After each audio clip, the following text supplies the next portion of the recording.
Hi, everyone. I'm Kerry Cassidy from Project Camelot, and tonight I am being interviewed by my friend Paladin.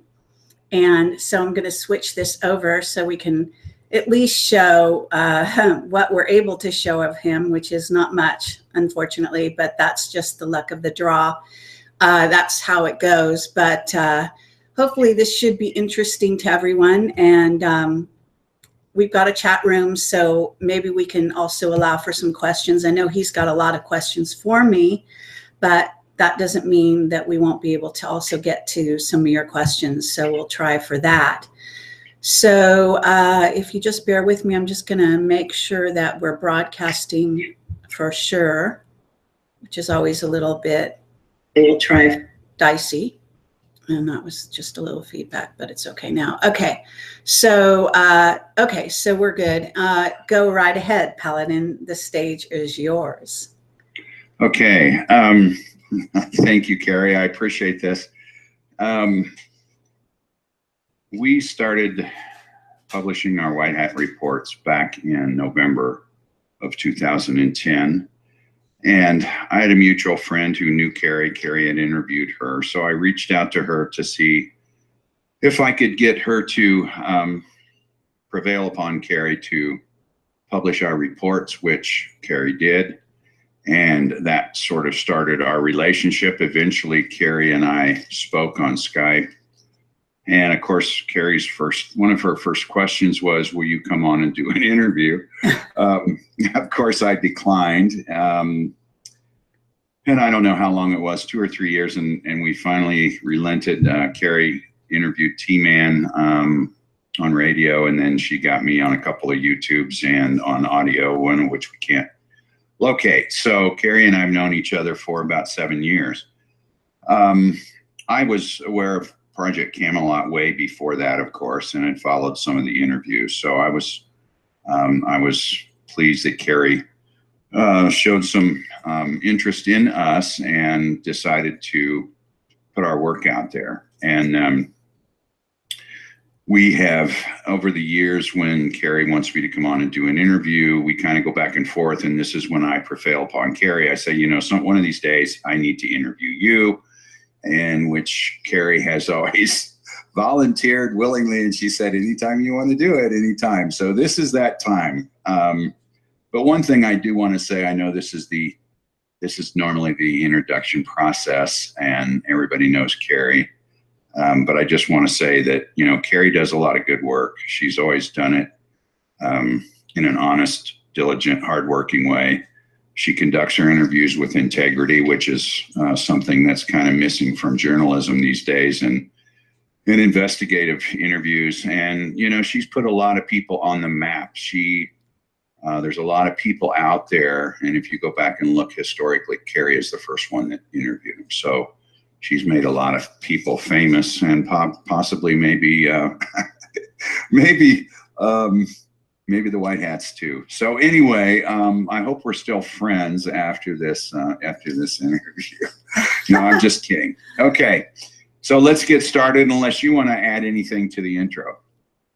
No, I think I think maybe I'd introduce you really briefly as the presenter or the host of this sort of session. And Paladin, as many people know, is a forensic financial investigator. And Paladin, you want to say a few words about yourself in relation to the White Hats, maybe even how you got involved in the White Hats. I know I'm not supposed to turn tables here, but we are going to do a later interview, just so everyone knows, about Paladin and the White Hats, because we did one many years ago, but it's been several years. And we also think it might have gotten lost. A lot of my audio radio interviews, even though we downloaded the MP3s onto our server, et cetera, and I pay good money to have stuff safeguarded there, somehow my radio shows, a lot of them have disappeared, and I don't know why. And so it may be that Paladin's interview, one of them at least, about what is called number 48 disappeared. So we're going to bring him on to discuss all of that in the future. But before we do that, and just so we can kind of clarify who the White Hats are in relation to you, do you want to just say a few words about that? Okay, well, if you want to kind of get our story, we finally released it in White Hat Report 36 as far as how we kind of all came together and decided that there was something that we could do, we needed to do. And it really kind of evolved out of the situation with Christopher Story, who was reporting on a lot of the things that we were involved with at the time. And when, excuse me, when Christopher Story supposedly passed away, and I can go into that story maybe next time, but we eventually, I eventually prevailed upon some of the guys in the group that we needed to continue with that work, which was basically expose the fraud, the mismanagement, all those kinds of things in the financial system in particular, but some other collateral areas in general. So that's kind of what started the reports. And we just kind of put the first couple out there just as a test to see what kind of response we could get. And I think after the third or fourth one, we started actually then reaching out to other places and people picked it up.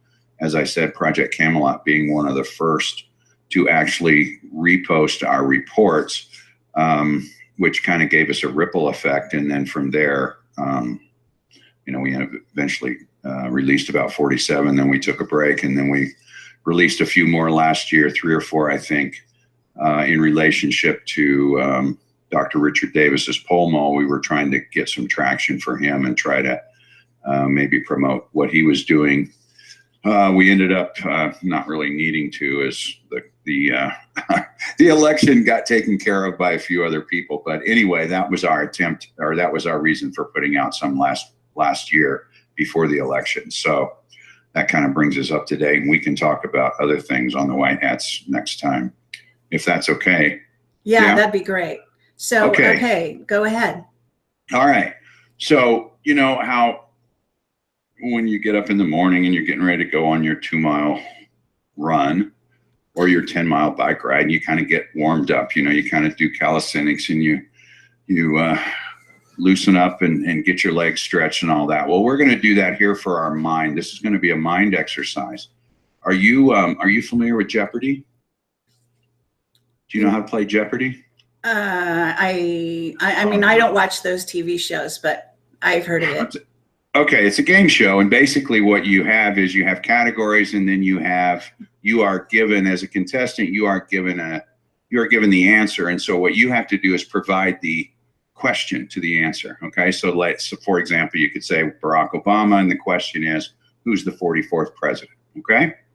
Okay. All right. So our first, so this is called Paladin Jeopardy because I don't have any money to give you, so we're just going to call this Paladin Jeopardy. Okay. So the first category is interviewees. Okay. Mm-hmm. And the first answer is John Lear. Oh. Well, who's among the most loved and greatest showman, and a natural born performer, as well as a very dedicated and brilliant guy. Okay, I'll accept that. What I have here is who is Paladin's favorite interviewee. Okay, number 2, Gordon Novell. Well,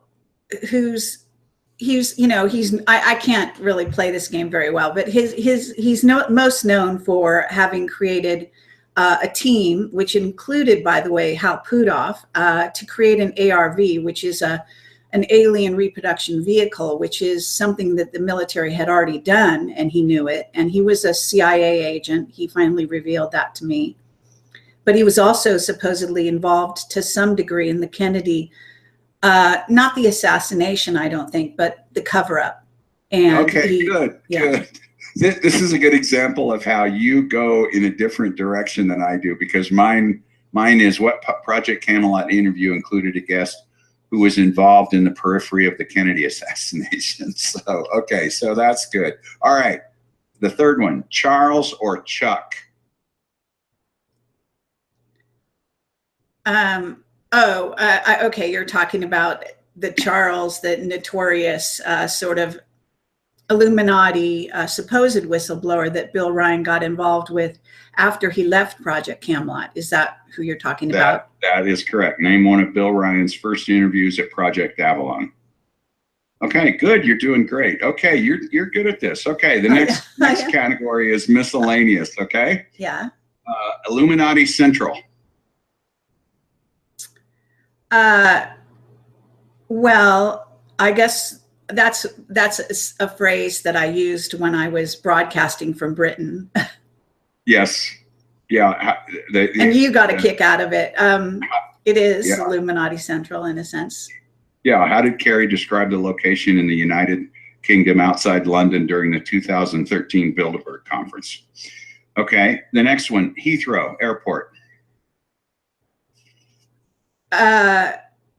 Well, I'm not sure what you're trying to refer to there. I did run into a whistleblower there who revealed something about the oil spill. So that was quite interesting. And I don't know whether they'd been tracking me and so knew where to find me, or if it really was a complete accident that I ran into somebody who recognized me at the airport and then told me some back channel information about the whole, Gulf oil spill and how that was a purposeful situation and so on. Okay. I have named Kerry's favorite airport. Okay. Well, actually, I like Dubai as well. So. Okay. Did they hold you for 3 hours in customs too? No. Okay. So that was you're being sarcastic. Well, I actually do like Heathrow. I like posh, upscale airports where I can goof off for many hours because obviously I do a lot of flying. But last time they detained me for 3 hours, and the time before that for an hour and a half. Both were bogus charges, and then they had to let me go without actually following through with any of their threats. But it was quite annoying after a 10-hour, 11-hour flight. So they wanted to know why I was visiting my boyfriend in the UK, and they were going to interrogate me about that. Yeah, he lived there. He lives there. So I guess that answer wasn't good enough, huh? Right. Okay. Last one, Corey Good. Well, Corey Good has lied about me, so I'm not a big fan of his work.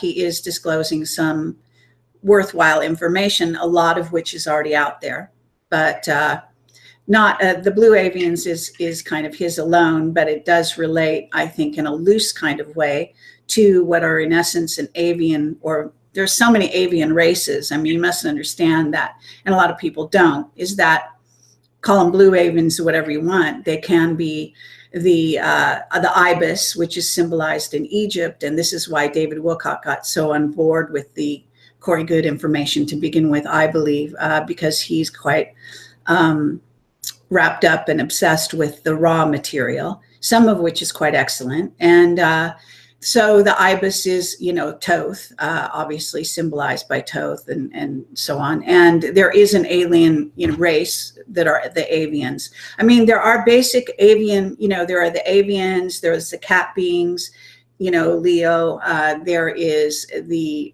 insectoid type beings. You can have basic, groupings and then break them down from there. I mean, it is fascinating to me that you might say the sort of vast number of species that we have here on Earth, that most of which have been brought here, by the way, by various alien races, are sort of in miniature. For example, the spiders that are also apparently much huger than that out in the galaxies. And these are all races that are here in miniature and some larger than others, obviously, that we have had relations with. And I think these are sort of our way of being taught how to deal with all the races before we actually meet the real ones. And so anyway, I'm just saying that there are many avian races. Yeah. And didn't John Lear essentially verify that with the spiders in Vietnam? Well, he was Cambodia. Was it Cambodia? Well, where the exact location might have been, it's either Laos or Cambodia, I think. Okay. As I recall, it's Angkor Wat So I There think you go. I think Yeah. that's that might be Cambodia. I'm not sure. So, but the bottom line is, yes, John and his sort of a person that he really sort of follows his work is Lou Baldwin, and I have invited Lou on the show before. I don't think he came on the show or wanted to for some reason, but I'm not sure why. And actually, I should extend my my invite again to Lou, because it'd be great to have him on the show. But he's sort of a contactee who's written a few books and is, I believe, still in contact with various races. And John likes his material very much. He had also referenced the spider beings, I believe, or something like that, perhaps an insectoid kind of a race. That was part of what was the reason we were actually in Vietnam for the first place. Mm-hmm. And Mm-hmm. so this was a validation when I came and recently re-interviewed John Lear, as many people will know, and highly recommend that interview, or all my interviews with John. I also did a phone follow-up, but he has a very natural sort of reaction on camera to when I mentioned that I had just come from interviewing Mark Richards for, I think it was the 6th time at that juncture, and he was very excited by that validation coming from another whistleblower. So that was cool. Yeah. Okay. What I had for Corey Good was name the person who begged Kerry for an interview and she refused him after vetting him. So, okay, that gets us through our warm up. Now we're ready to go. I'm going to hit PC history. This is Project Camelot history. Okay. Sure. What inspired you to create Project Camelot? Oh, well, that's kind of complex, but I can say that I was very interested in getting the truth out. And I had met Bill Ryan and interviewed him as part of a sort of video project that I was doing to break through the glass ceiling in Hollywood. I had decided to make a UFO documentary. I went to interview Bill Ryan at a conference, which was the UFO conferences that used to happen in Laughlin, Nevada, that then got taken over by the John Rao group and are now held in Arizona. But prior to that, I guess they were called the UFO Congress, I believe. And I think that was I think it was Bill Burns who was behind the scenes in that one. And at any rate, we connected and then became friends over the internet. And I interviewed him there at Laughlin, and he was representing the Serpo project. And when we ended up getting together in Tintagel, England, which is the former home of King Arthur, or one of them, said to be, we were both, actually I'm writing this into my book, but it's quite an interesting story in the sense that both of us were very aware there was something going on.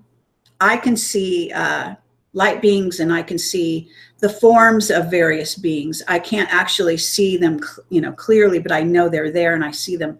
I can see them pass me. Like if I'm talking right now, I could actually see one go by, if there was one right this second, but I haven't seen one right now. But all I'm saying is that I was seeing these beings around us a lot while we were in Tintagel, and I was having past life recall of the time of Arthur, and Tintagel is just energetically the most incredible place. It's on the cliffs overlooking the water in England, as many people will know. And I have a picture on the About Us page now of Camelot, if you want to see what it looks like. But at any rate, I guess intuitively we began to tap into the fact that our coming together was some kind of, I don't know, I don't like to sound egotistical, but major happening on the ET front with regard to the ETs, or the unseen beings, and that they were sort of around us a lot.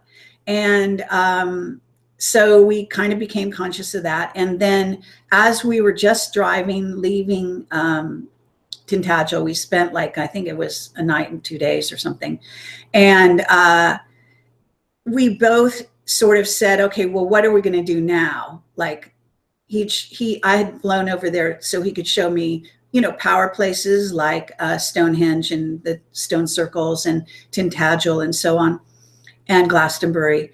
And then I was going to go back to the States. So we just said, what can we do to pool our talents?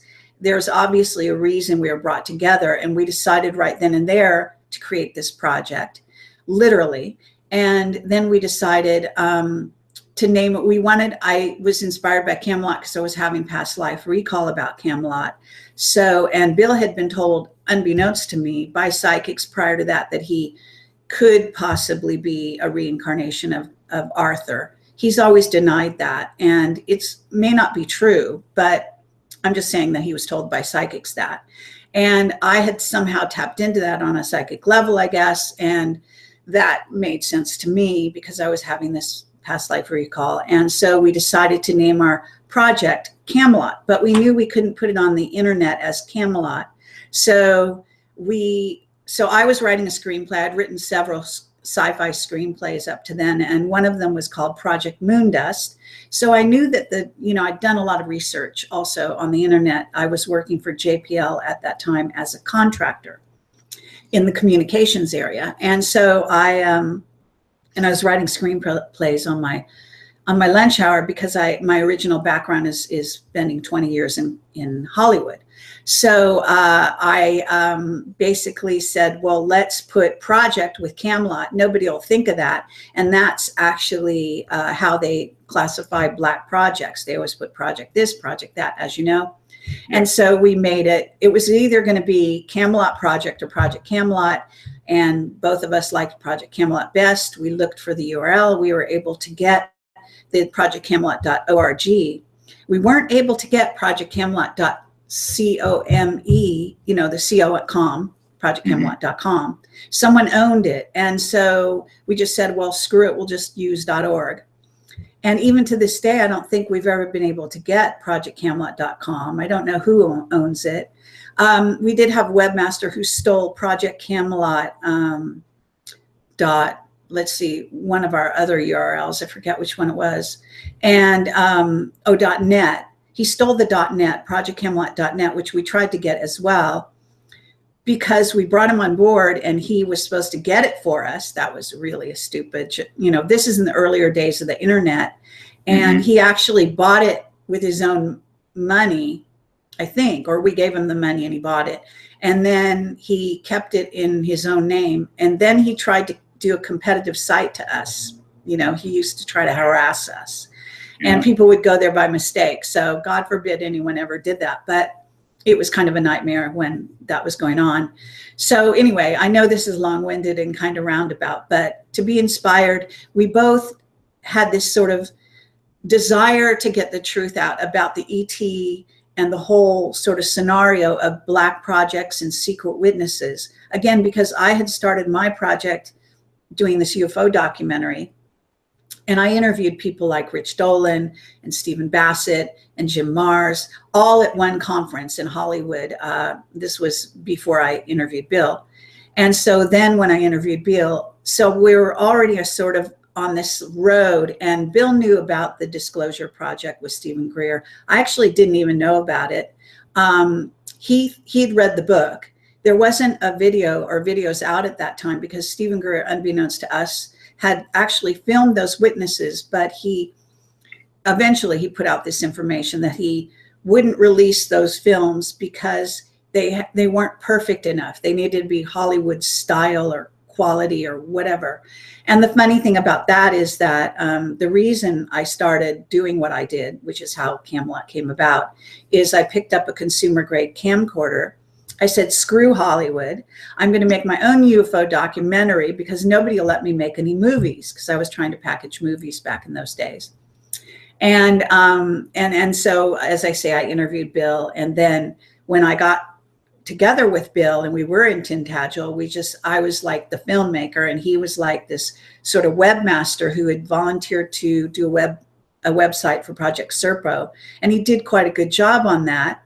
And because he was the only person doing the website and speaking about Project Serpo as a human, because Serpo initially was nothing but a bunch of written communiques through this guy named Victor Martinez, who had a news group. And both Bill and I were invited to join that news group. At the time, of course, I didn't know him, but I knew he was the webmaster for Serpo.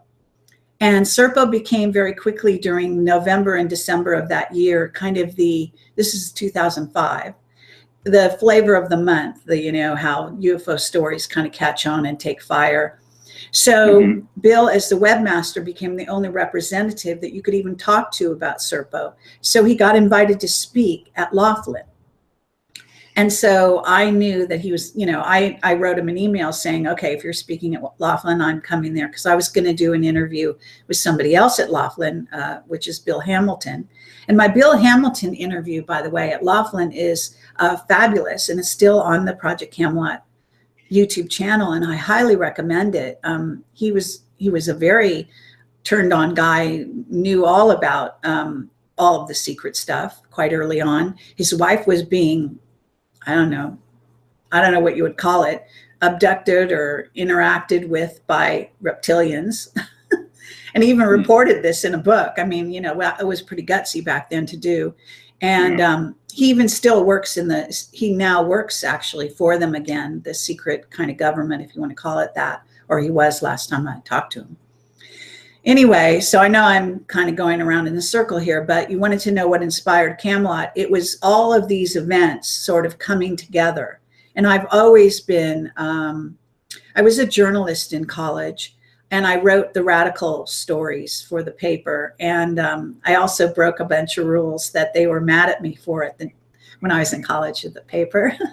Not surprised to hear that. And, because I was into, feminism and I was studying socialism and communism and all the isms and, Marxism, you name it. And I was trying to out people, and I interviewed Angela Davis, and I went and saw Bobby Seale, and I know I'm sort of dating myself, but I can say that in college that kind of was the beginning of my job, and then I left all that to make movies, and so it kind of came full circle when I decided to pick up the camcorder and do my own documentaries.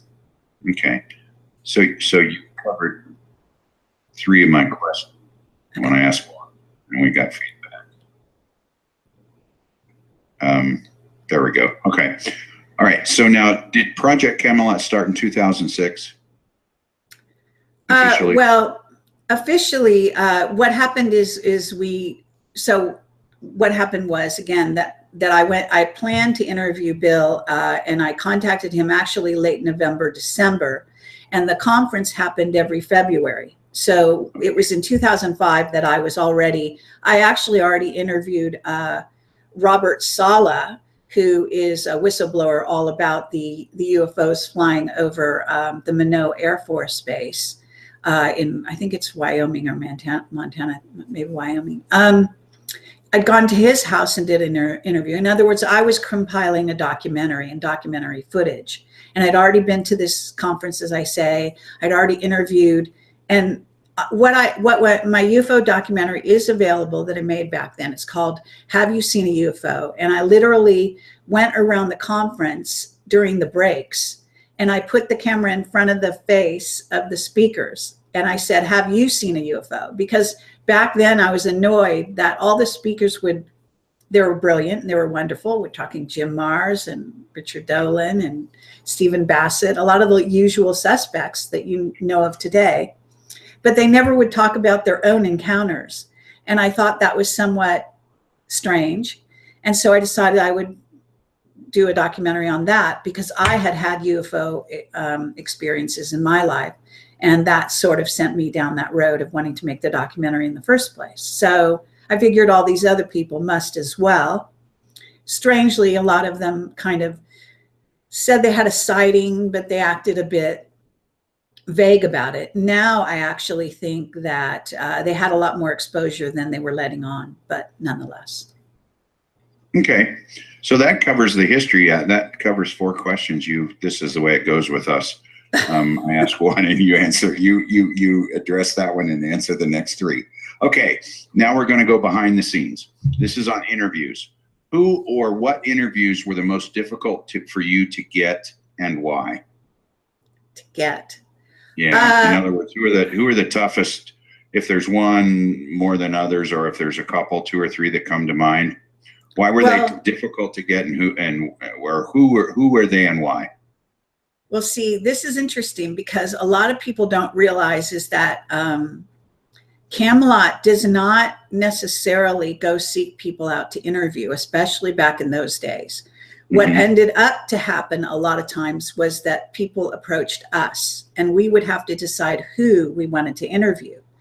So we didn't have so much problem getting interviews, but I can tell you that when we're supposed to interview Dan Burish, well, I'm not going to say who, but a very well-known person actually called him up and said, do not let these people interview you. And that was in the very early days of Camelot. So it was to their credit, Marcia McDowell and Dan Burish at the time, who actually allowed us to interview them. They actually didn't listen to that person. And so we're lucky for that. We actually had some very well-known people also go behind the scenes and tell people giving conferences not to allow us to speak, that they wouldn't appear. If we appeared on stage, they wouldn't. And so weird stuff did happen like that, and still does. But I will say that to get an interview, we also had referrals. So it's very strange what went on back in those days, because people also referred people to us. And for example, Henry Deacon came to us by, I think I can say, this person named Larry, who I haven't seen or heard from in a long time. I don't even know if he's still alive, but Jerry Pippin, who I passed on, he was a friend of his and he referred us and so on. So I think it's okay at this late date to say that much. Trying to think of who was a difficult person to get as an interview. I don't recall ever having a trouble, where I can say Timothy Good was very evasive, but he was coming to Laughlin and we got him, he agreed to do an interview with me.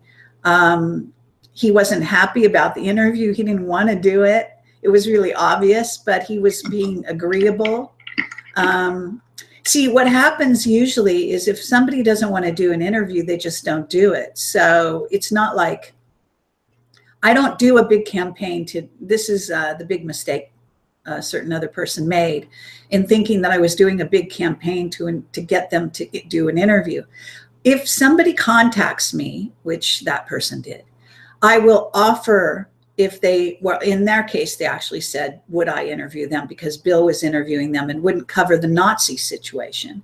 And they also tried to throw out the fact that David Wilcock was interviewing them. And that was supposed to make me want to jump on board. But actually, on the contrary, if someone else is interviewing somebody, that turns me off. I'm not interested in duplicating effort out there, which isn't to say I won't interview people that have been interviewed by others, but I'm not as interested in doing that. And especially in the early days, that was the case.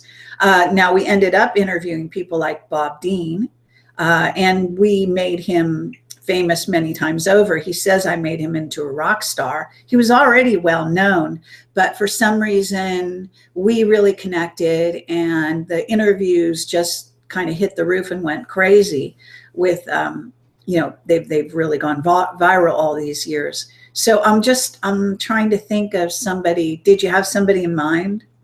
No, I didn't, but I just know, we've talked about that in the past about some of the interviews and the kind of the back and forth, whether they're going to come on, they're not going to come on. And I didn't know if there were any that I think it would just be interesting to impart, on the audience, that some of the things that you have to go through behind the scenes to get these people to come on.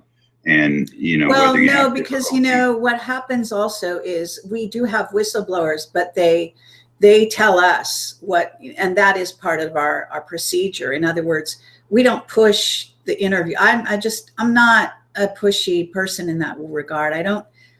Couldn't care less. If you want to do an interview, great. If you don't, then, why are you contacting me? Right. And sometimes I'm referred to people and I have to tell them who I am so they can understand why it might be beneficial. I mean, actually, it's kind of funny, but the longer I've done this, sometimes the less people are willing to do interviews with me, because I guess I'm now a force to be reckoned with. And because they know they can't get away with kind of murder or whatever, and I don't know what, but, you know, if somebody came to us, for example, or we were connected or found out about somebody, we would simply write them an invitation. If they didn't respond, they didn't respond, because that happens a lot. Or if they respond, they usually say, well, I can't go on camera because of my security oath, or whatever reason, I protect my family, etc. We're never going to argue with that. We would just say, okay, then do you want to do audio? You know, or if you won't do audio, will you do a written interview? And that's what we went through, all those sort of hoops with Henry Deacon, who contacted us and wanted to do the interview, but he didn't want to go on camera. And initially, and eventually he spoke at one of my conferences, which you can watch, and it's excellent, at the Time Travel and Other Worlds conference, which is available on Vimeo. But for a long time, Henry Deacon was under a false name, which was Henry Deacon. His real name is Arthur Neumann. So he only came out years later, and actually he came out on stage when Bill did a small conference in Switzerland, and Brian O'Leary, the ex-astronaut who was slated to go to Mars, actually had been interviewing scientists around the world and writing books on free energy, etc. Henry Deacon saw him speak on stage. A group of us, I don't know if it's okay to say who, but Cliff High and me, and there might have been one or two other people who I forget, got Henry Deacon to that conference. And once he was there, he saw Brian O'Leary speak, and he was very moved by the speech, and he went on stage and he declared himself as Henry Deacon, aka Arthur Neumann. And what happened right after that is, I mean, literally the day later or that night or whatever, is he was invited to come to the Barcelona conference, which was going to happen another week or two later. And Bill and I were doing we were holding a sort of a panel discussion, you might call it, quasi press conference type thing. And we were hosting that. That was part of our job down at the conference. And so Henry Deacon flew down there. They flew him. They provided for his lodging and everything. And then they wouldn't let him speak. And what happened was I sort of, when Bob Dean went on stage this was at the Barcelona Exopolitics conference, and all the footage is online, so you can actually watch the evidence of what I'm talking about. But what happened was, so this is kind of a whistleblower who initially came out under a false name. He wouldn't even let us record him, let alone record him on camera. We had to remember everything. So all our documents on him in the early days was remembered testimony. And then we did run those transcripts by him for his approval, by the way. And there's a story to do with that as well. But what happens is that he actually came on stage at the end of Bob Dean's presentation at the Exopolitics Barcelona conference. And because I had gone over to him, said, here's your chance. Bob Dean's talking about Mars. Why don't you go on stage and say you've been on Mars? Bob would love to meet you and see you. And so first he told me no, he wouldn't do it. And I said, well, you just went on stage with Brian O'Leary. What are you worried about? And so then I guess I went back and sat down. And then all of a sudden, Bob Dean was winding down. It was the lunch hour. There was a huge audience, like 1,500 people. And Henry Deacon started making his way up to the stage. And so I saw him doing that. So I figured he needed some moral support. So I went to join him. And that's basically commemorated forever now on video, where you see me and Henry Deacon on stage at the Barcelona Exopolitics at the end of Bob Dean's speech, of which he'd done a wonderful presentation on Mars. And Henry Deacon is basically introducing himself as Arthur Neumann, and he's basically telling the crowd and telling Bob Dean that he worked on Mars and that he would go there on his lunch hours, etc. And, you know, he was very shy. He's a scientist. He's not a public speaker. And a lot of people were taken aback by the fact that he was quite so soft-spoken. He's a huge guy. He's very tall, and he's brilliant, you know, hands down brilliant. And I've known him for so many years now. And so what happened was, as a result of him going on stage, the exopolitics organizers and Stephen Greer came and basically told him to get us to get off the stage, and they wouldn't let him talk. And so the people who could have heard him during their lunch hour didn't get to hear anything. He was talked to individually, you know, after that happened. But basically what happened was, we don't know what happened between him and Stephen Greer, but something weird. I don't know if it was threatened or what happened, but something very strange. And he would probably hate me for bringing that up again, but we've documented it. It's out there. And then what happened was that Bill, Ryan, and I went to Greece from there. We were going to interview, I think it was Paul LaViolette, but we also took a short day trip, I think it was, to an island, one of the Greek islands, just for a break. And we got a message from Dan Burish and Marcia McDowell, who had said they were part of MJ12, by the way. And basically they wrote us this formal letter saying they never wanted to have anything to do with us again, that, you know, this was unacceptable what Henry Deacon had done, and so, and they were severing all ties with us, and that we better watch our backs. Like a threat, literally. Like we were the cause of what happened at the exopolitics, right, you know, thing. And on top of it, there was a sort of mini, not quite a riot, but the free energy people kind of ganged up on Stephen Greer at that exopolitics. It was quite quite a memorable event, because there was a free energy guy demonstrating free energy with this little thing with water. And Stephen Greer was there sort of recruiting free energy guys, but at the same time he was, I don't know, intimidating them in some weird way. So there was some kind of flack going on about that. And anyway, we got blamed for it by MJ12 apparently. Well, there you go.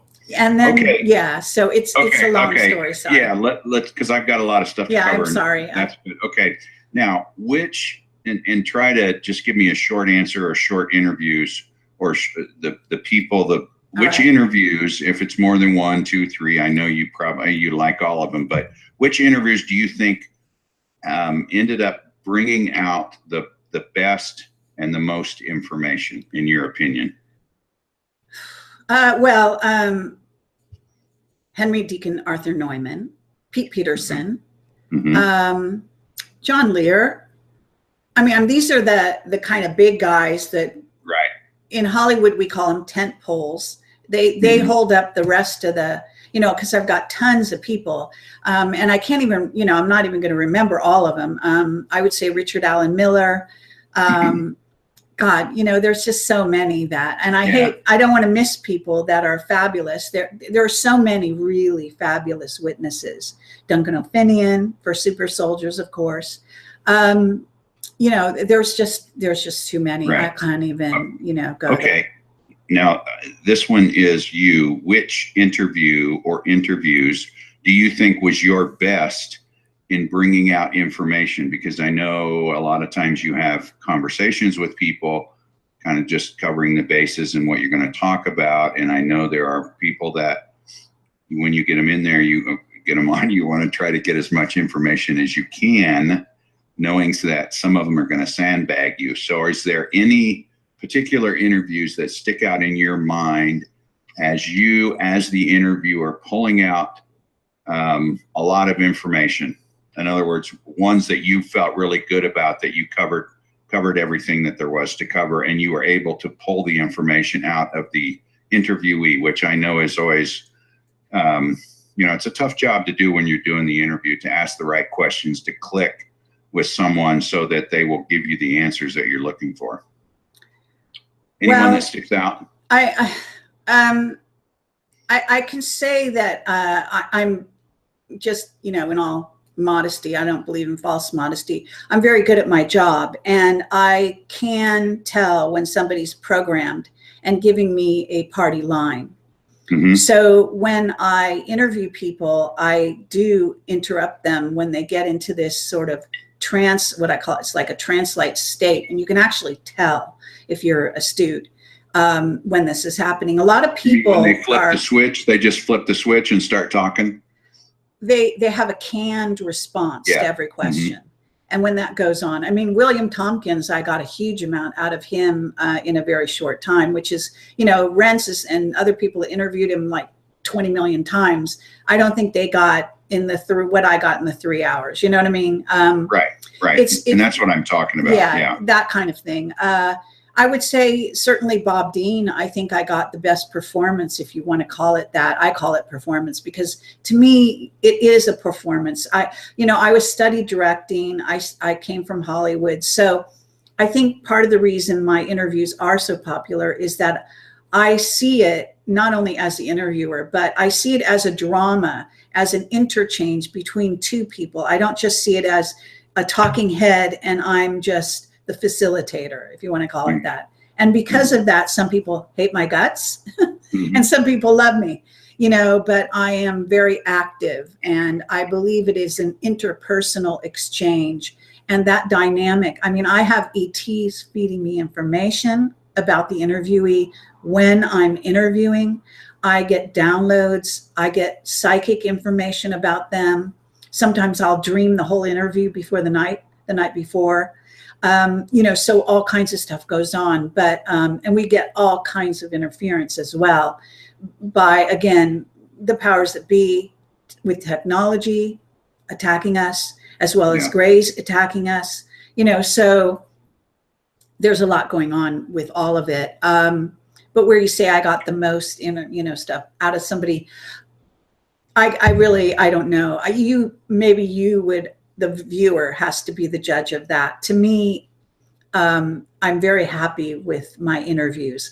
I don't actually have, I don't know if I have any, but I don't think, it doesn't come to mind that much where I actually strike out. I have had somebody, some guy on, I think it was my radio show. I don't think it was video. One guy actually got so angry, just hung up on me. Well, that was my next question. Which was your most disappointing? Well, I mean, I will say that, what's his name? Oh God, you have to understand that I've got so many. No, I know.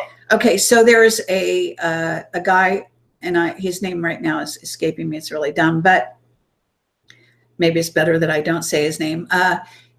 We interviewed him in Britain and he worked for the Ministry of Defense, I believe. And Nick, forget his last name. Anyway, we did a whole interview with him and we never published it. And he got mad at us for not publishing it. But he gave us party line after party line after party line. And back there, I mean, we just both looked at that interview and said this, that in a sense, I couldn't break him. I couldn't, get the guy to speak honestly for 5 minutes, I'm sorry to say. In other words, he was so inundated by working for the government, and he still does to this day on and off, I believe. And I do understand, I'm sympathetic to him. I think actually he's become more forthcoming over the years.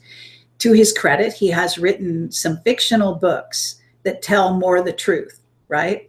So he became kind of an author and had that outlet.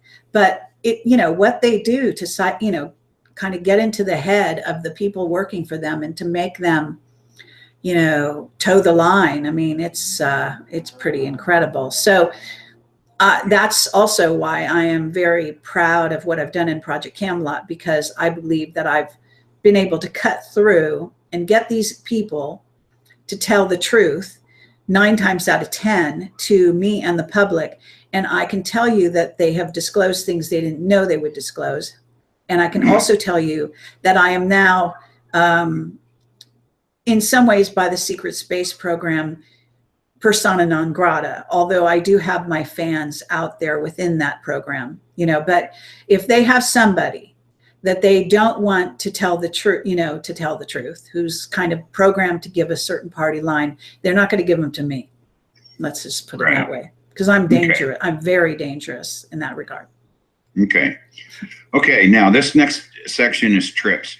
How many, and I'm trying to give everybody just because I know you don't talk about this a lot in this fashion, but how many countries have you been to, traveled to to conduct interviews, or to be interviewed, or to conduct or attend conferences and seminars? Any idea? No, but I mean, I've been all over the world. And, Right. you know, I did a huge conference in China, for example, in Hong Kong, China, and Australia, you know, so those are the most far away places. What about Russia?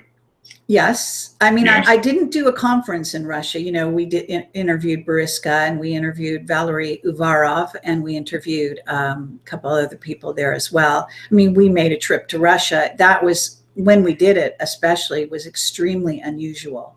And we were very lucky to be able to do that. And yeah, that was great. And we got some great testimony as a result. Right. So, okay. But I don't know. I don't have a list of countries. You know, you just have to name a country and I'd tell you if I'd been there. I can say that I haven't spoken in that many places. And, you know, conferences are kind of few and far between, and they cost money to put on. So, you know, it's a little more limited in that way. But we've gone many places to do interviews. Okay. Now, what was your favorite place or country that you've traveled to? I don't know how to answer that. I can say that Egypt is one of my favorite countries on the planet. But I didn't go there necessarily to do interviews. I have a lot of past life recall there, and I also have led tours there. And I'm actually in the spring. I'm probably, myself and Maria Wheatley are going to try to do another tour there. And if I can bring a few other speakers with me, I will, if we can afford to do it. That'll be this spring, the 2018. So we're trying, right now I'm trying to organize that, I can say. Other countries, I mean, you know, I have a love-hate relationship with Britain. There's things I love about it. I have so much past life recall there. So there's some really wonderful things about it, but I also there's things I really don't like about it as well. It's a very dark country. You know, it's been quite taken over in some ways by the black side, you know, the Satanists and so on. But I'm trying to think. I mean, I love Paris, so I love France. I love Africa. And I love going on safari in Africa, but these are not, you know, I'm not interviewing whistleblowers in Africa. I'd love to, but it's just that nobody ever contacted us from there. I know that Bill interviewed Credo Mutwa, but so did Michael Tellinger, and I think also David Icke, if I recall. Some reason I never really connected with Credo. I'm not sure why. I do know there's a reptilian contingent in contact with him, so that may be why. I would be happy to interview him, of course. You know, what can I say? You know, the countries of the world are fabulous. I mean, I'm a huge fan of travel. Okay. All right. True and false. All right. I'm going to read something, and you're going to tell me whether it's true or false, and then I'll let you elaborate a little bit. Number one, none of the Apollo missions went to the moon. True or false? False. We went there, but we had help. Okay, and who helped us? The ETs. And did they help us get through? And William Tompkins, you know, basically documents this very well. He's not the only one. We were well aware of this. Actually, Henry Deacon said that years ago, and other people as well. I mean, there's so many people that have talked about the ET help that we received. I just think Tompkins sort of delineated it also in his book extensively, but, you know, talking about the specific help from the specific Nordics and from group of Aldebaran who helped the Nazis, and then the reptilian contingent, and how they also sabotage our secret space program as well. So there's no doubt about it whatsoever that we had help. Okay, so how did we get through the Van Allen radiation belt? Well, again, using the, space folding technology that, free energy and the way that they use propulsion through all of the way UFOs do it. Okay. All right. But all right. So why did we stop going to the moon? Well, we were threatened. In fact, that is also documented very well in my interview with William Tompkins. I mean, basically, he overheard, I guess it was John Glenn, I think it is, who basically said, we just landed and there's a whole contingent of reptilians standing here threatening us. He said, they're threatening us. So, the bottom line is that the moon has been taken over by groups of ETs. I remote viewed the moon as part of a screenplay that I was writing many years ago. And I can say that I ended up seeing the glass-like structures that Richard Hoagland would report many years later.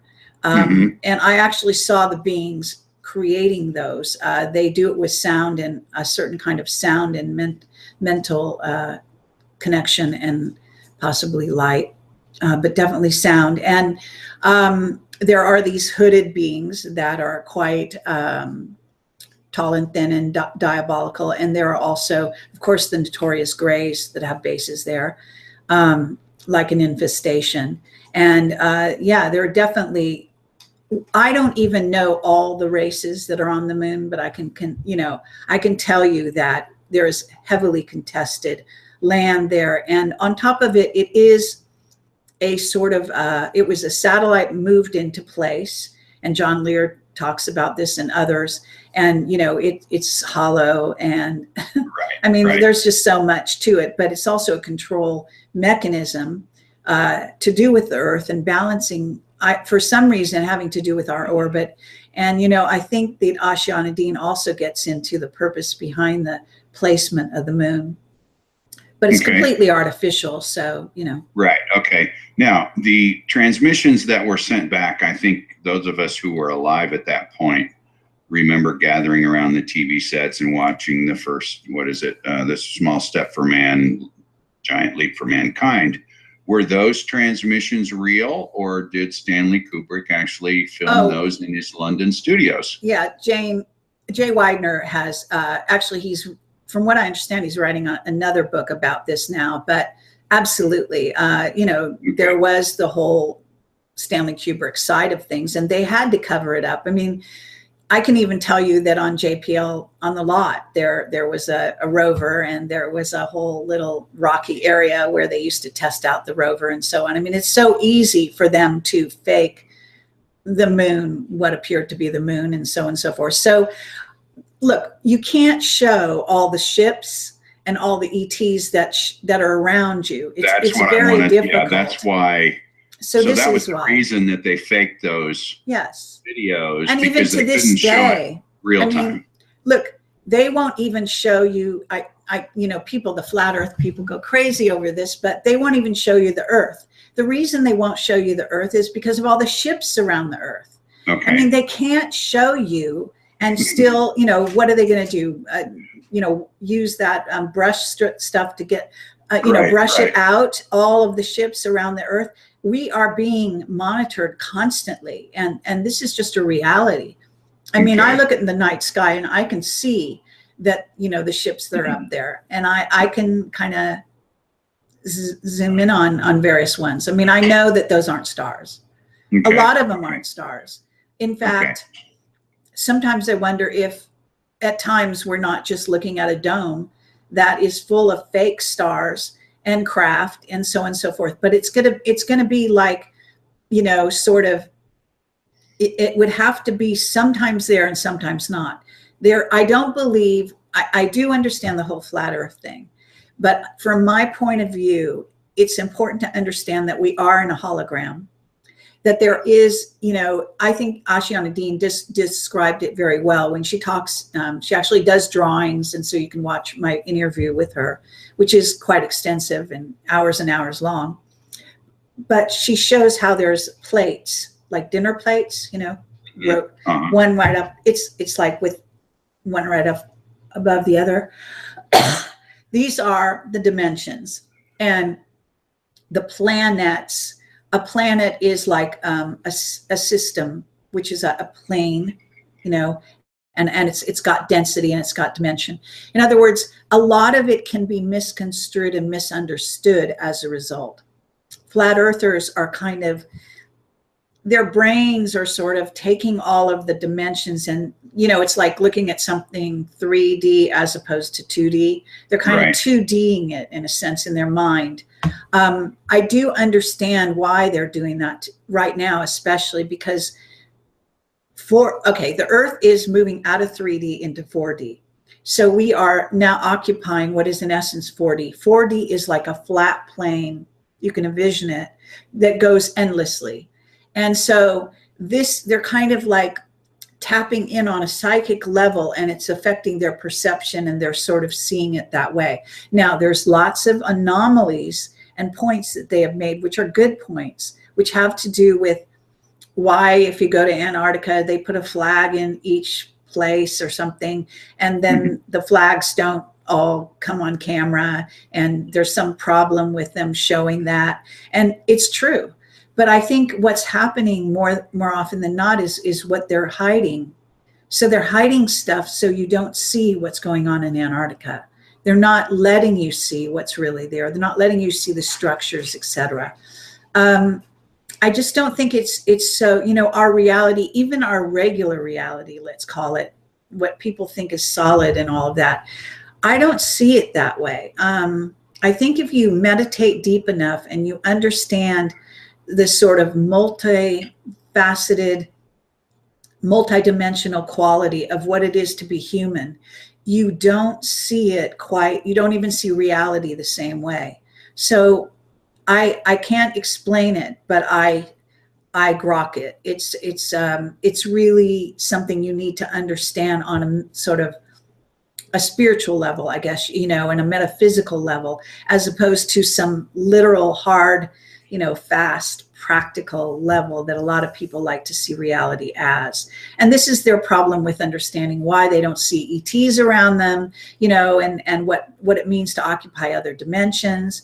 I mean, I have, ever since I was young, I can go into a room and virtually disappear. I've actually had people tell me that they came into a room and they didn't know I was there. They didn't see me. They didn't perceive me.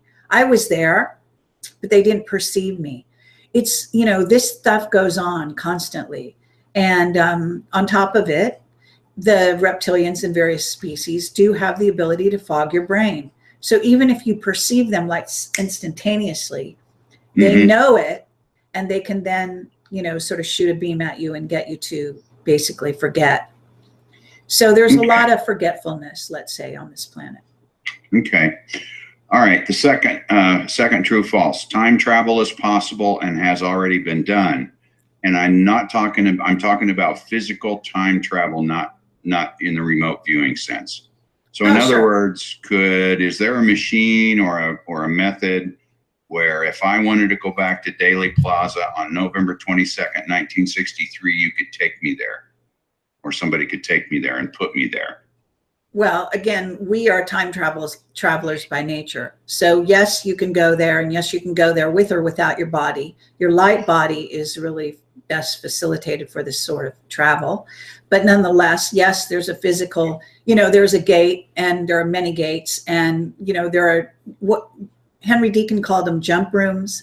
He would go to Mars physically and come back. And this is going on constantly. Yes, time travel is totally possible, physically or, you know, with your light body. And Mark Richards testifies to this effect, et cetera, et cetera. So yeah, I mean, you can't envision, you must understand that you can't travel without traveling in time. So you're time traveling, even when you don't know you're time traveling. And it's just the nature of what it means to travel. Okay, so wasn't it Andrew Basiago who says that he went back and heard Lincoln give the Gettysburg Address? Yeah, but he was talking about using a technology to do so, if I understood him correctly. And, you know, that gets into a whole area. You know, there are some of the people who claim to have time traveled physically through, using the secret space program gates or jump rooms or whatever you want to call these, may not have actually gone where they thought they went. And that has to do with sort of mind control aspects, has to do with that they might have jumped somewhere on planet Earth, but that the place they jumped was actually a staging place and not the real place. So there were a lot of military experiments, and I have delved into this and talked to people and gotten information about it that basically sort of testifies to the fact that these experiments did involve a deception. In other words, going to a place on Earth that was specially outfitted, that had limitations even in the space they went to. And they tested it before they actually did it off planet, let's say, if you want to understand it that way. Okay, the next one, true or false, the Battle of Dulce never occurred. Oh, it definitely occurred. In fact, there have been more than one battle in Dulce, but during the citizens' hearing on disclosure that Stephen Bassett put on in Washington, D.C., there was a very important witness that the video interview that Linda Moulton Howe and Richard Dolan did with this witness, whose name I don't remember, and I don't know if he's still alive, but he did testify as a member of I think it was CIA back in those days, that he was part of an attack on the Dulce base. And I can tell you that Mark Richards, that's where his original testimony comes from, that he and his father were part of a group that did attack the Dulce base. I can also tell you that Sean David Morton has written a book from a whistleblower. And this is one of the reasons he's in prison. He's been, caught up in charges to do with the SEC, et cetera. It has to do with the targeting, to do with his secret witness that has revealed a lot of very important information in his Sands of Time group of books.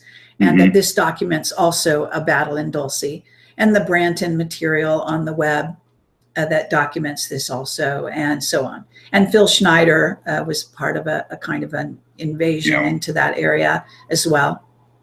Right. I want to get to that too. Okay. True or false? There are human colonies on Mars. Of course. Okay.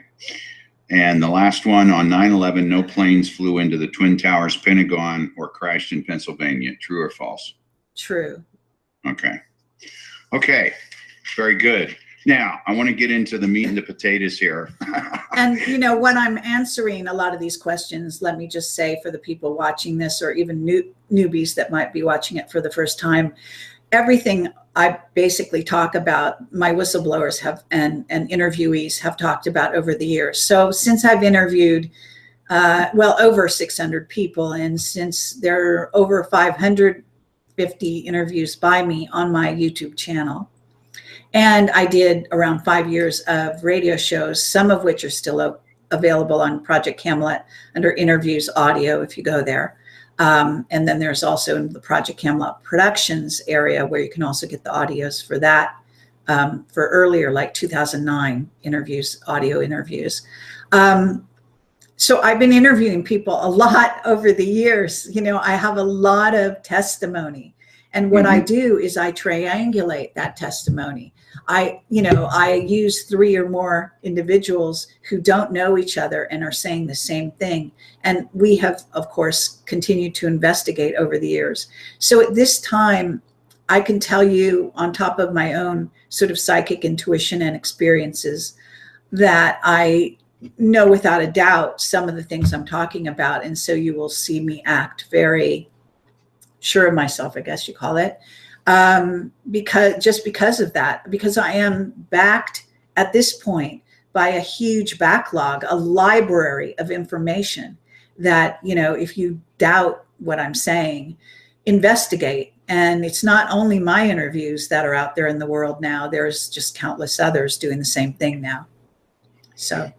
Okay. Yeah. And I think that's what I wanted to kind of get to tonight, is bring out some of this information that doesn't come out so easily, and give your perspective on it. Okay, this section, essay questions. So this is, you can ramble and ramble and ramble to your heart's content here.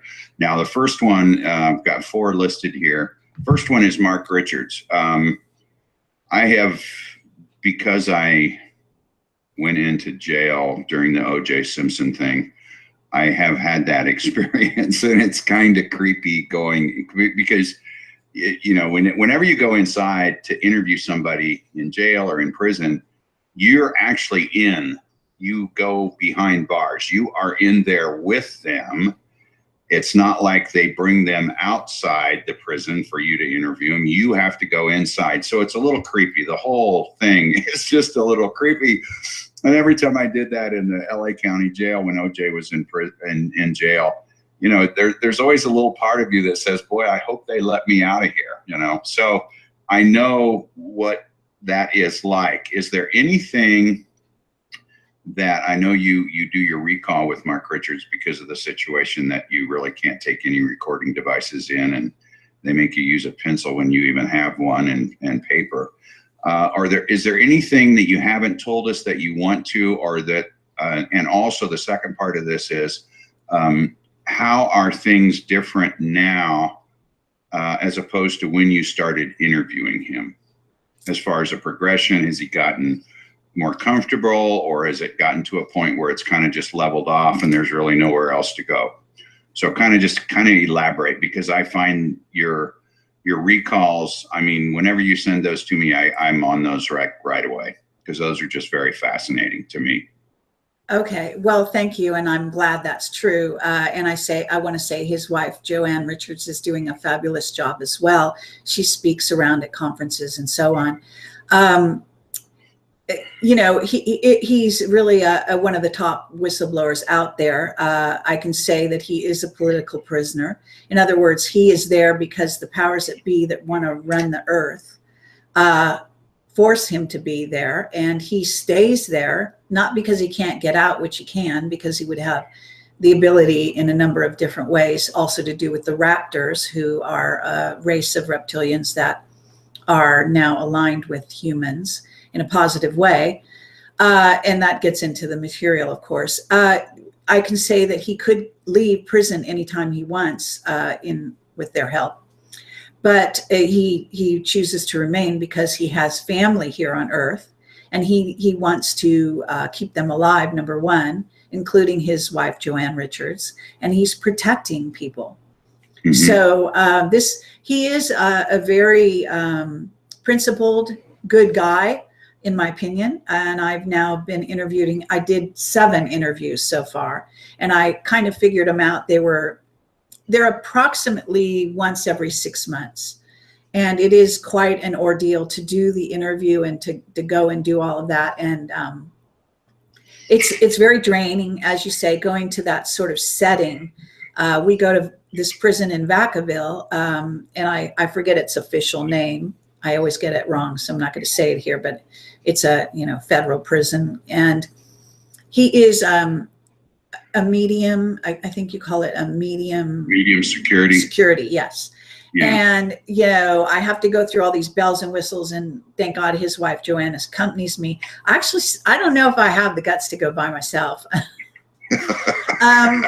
Just because, those places give me the creeps. And I have to say that I have a better attitude than I used to have. I was really freaked out in the beginning, and I am something of an empath. So I do get kind of physically affected by my environment.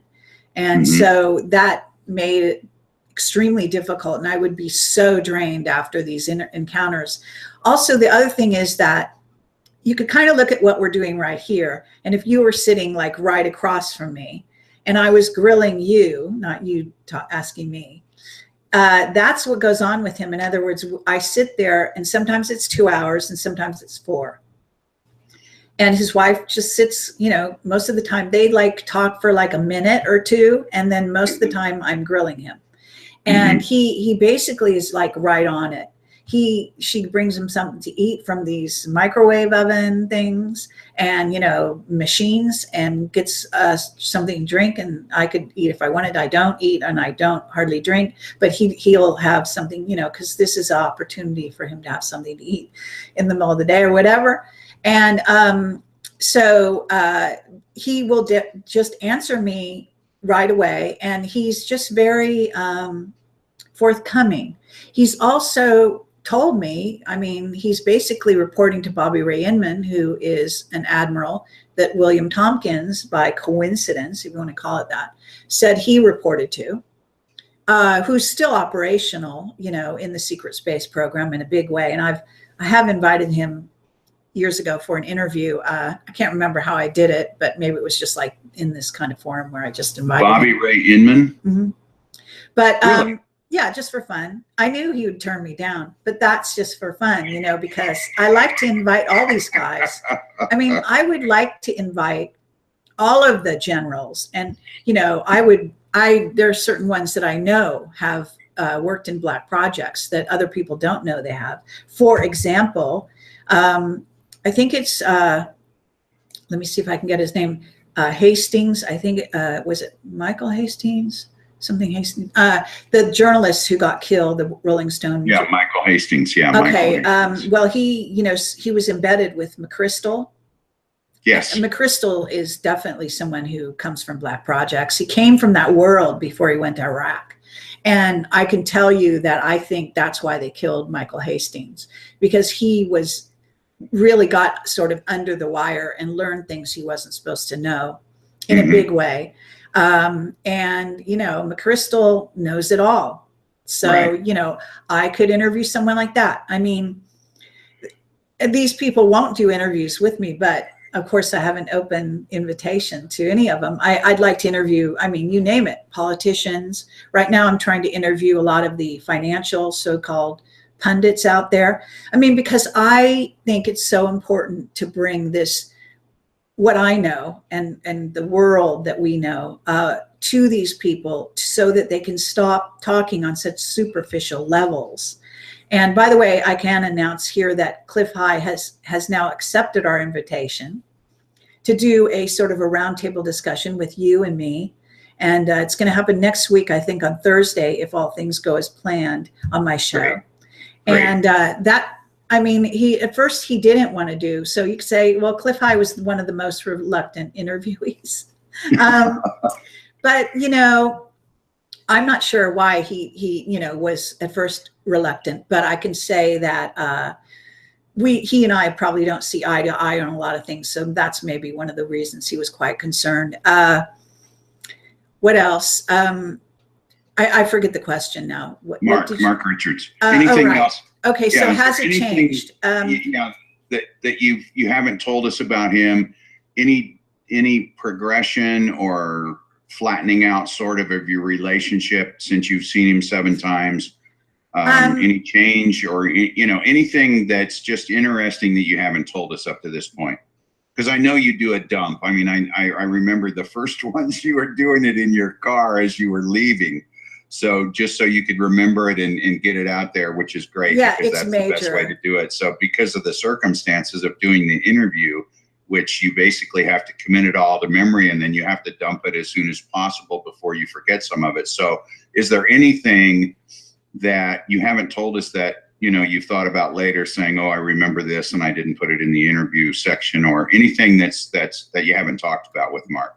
Because I think they're fascinating. I just, those are the ones I get on right away. Okay. Well, as far as I know, I haven't, you know, forgotten and then remembered and so on. If I, you know, because I kind of do a double up situation where, number one, when I leave the prison, I always record an audio of my recall. And literally I get into the car, my partner, Neil, will drive, and I will literally spout off to a recording everything that I remember that he said. The next thing that happens is I put it in writing. So I also have notes. So I have written notes that I take, and usually, like last time, I took notes with a crayon.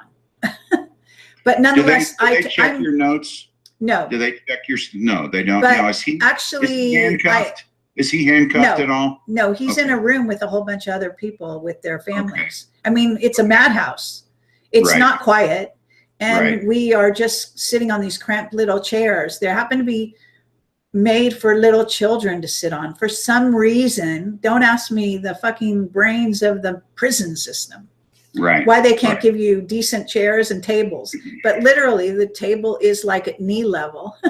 And, you know, we have to sort of crouch and sit in these little chairs and tables. And that's where we do the interview. It's all in one room with all these other prisoners meeting their families.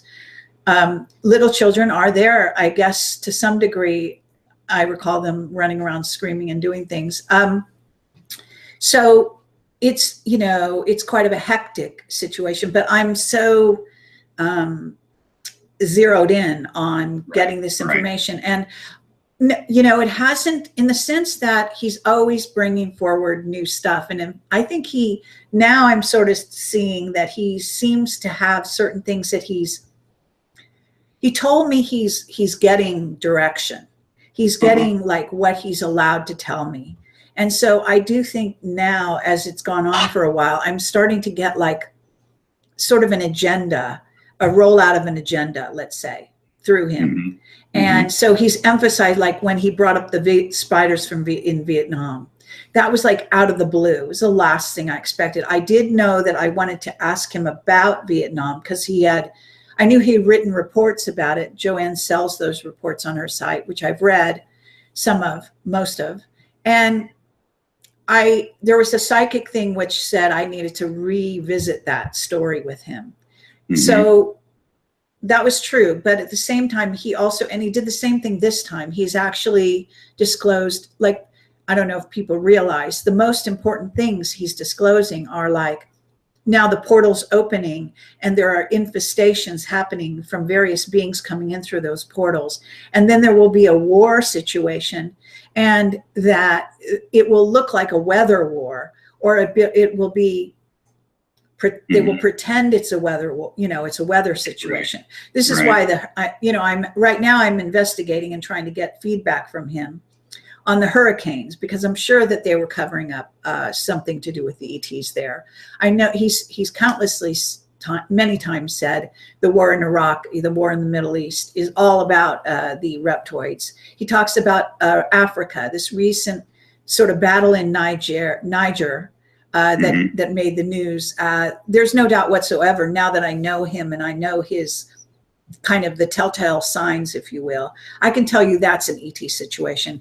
Hands down, no two ways about it. Absolutely. Those people were killed by ETs. You know, see, what are you going to do? This is going on planet Earth, you know, and I'm going to give John Brandenburg, you know, I interviewed recently this wonderful man, John Brandenburg, and he sent me one of his books. He's written a book. He's written in another name, Victor Norgard. It's known. I'm not disclosing anything. It's not known. It's on the internet. But it's an excellent book. It's you know, difficult to get through in the beginning, but once you kind of get into it, it's an excellent disclosure document talking about the war with ETs here on Earth. I mean, it's wonderful when people who are so buttoned down, like if you look at my interview with John Brandenburg, he's the one who's talking about there being basically an attack on Mars with a weapon. I don't know. I can't remember if he thinks it's a nuclear weapon or what. But he's very buttoned down the way he talks to me on camera. But yet he's written this fictional book which contains all the truth. It's got Men in Black. It's got, I mean, you name it. It's got, you know, everything that you can think of.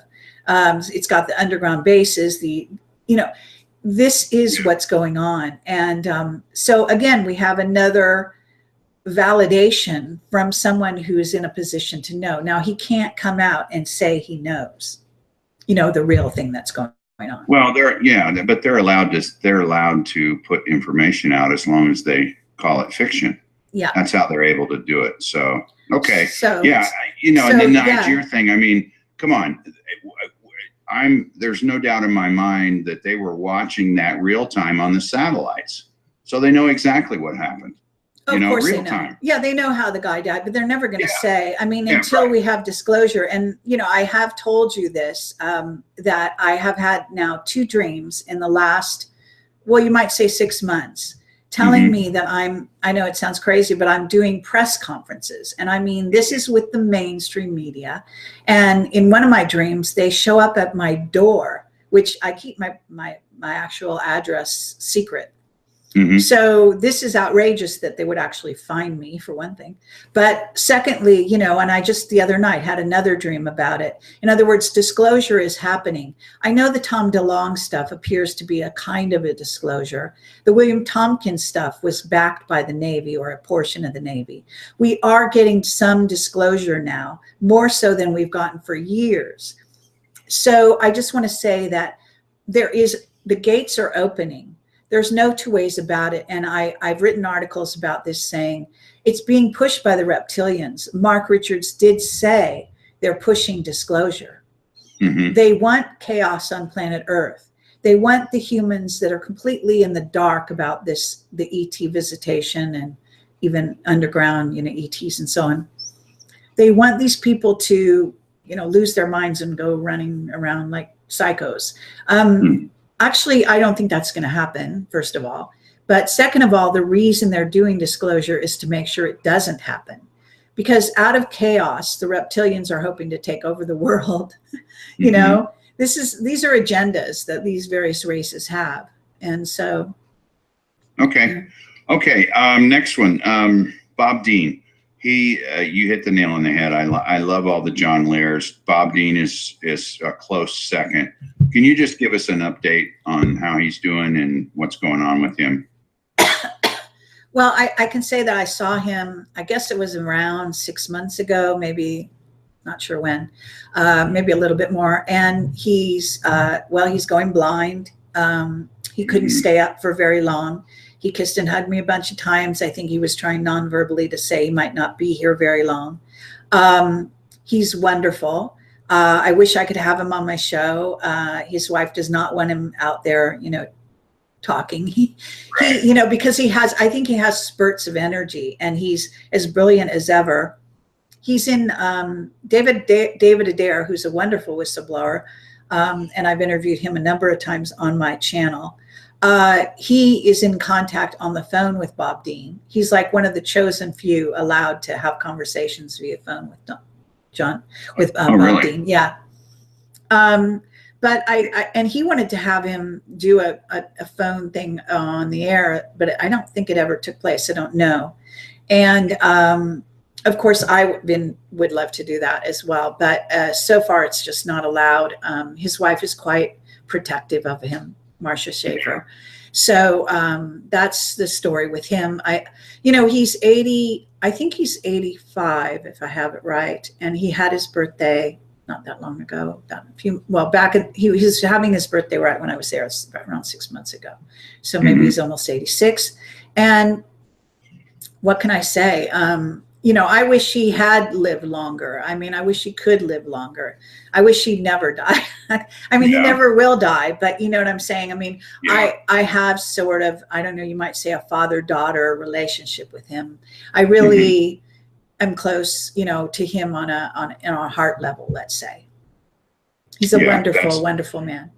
That's apparent to me too by watching your interviews. I always enjoyed those. Okay, the next one is it's kind of timely given that the JFK assassination stuff's back in the news because of the releases and all this stuff. But tell us if there's any stories or any insights you have into Gordon Neville. Oh, well, Gordon I believe he was killed. He went in for a supposed toe injury to the hospital and never came out. Prior to that, they had been messing with him big time. He was kind of a fall guy for Ron Pandolfi and the CIA. You know, they would kind of use him, and he believed heartily in his ARV project.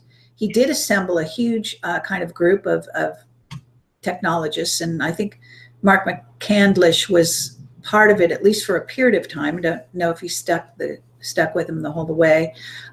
He had a huge binder he used to carry around that had all the people he was going to work with. And he gave me a big diagram of the ARV and all this kind of stuff.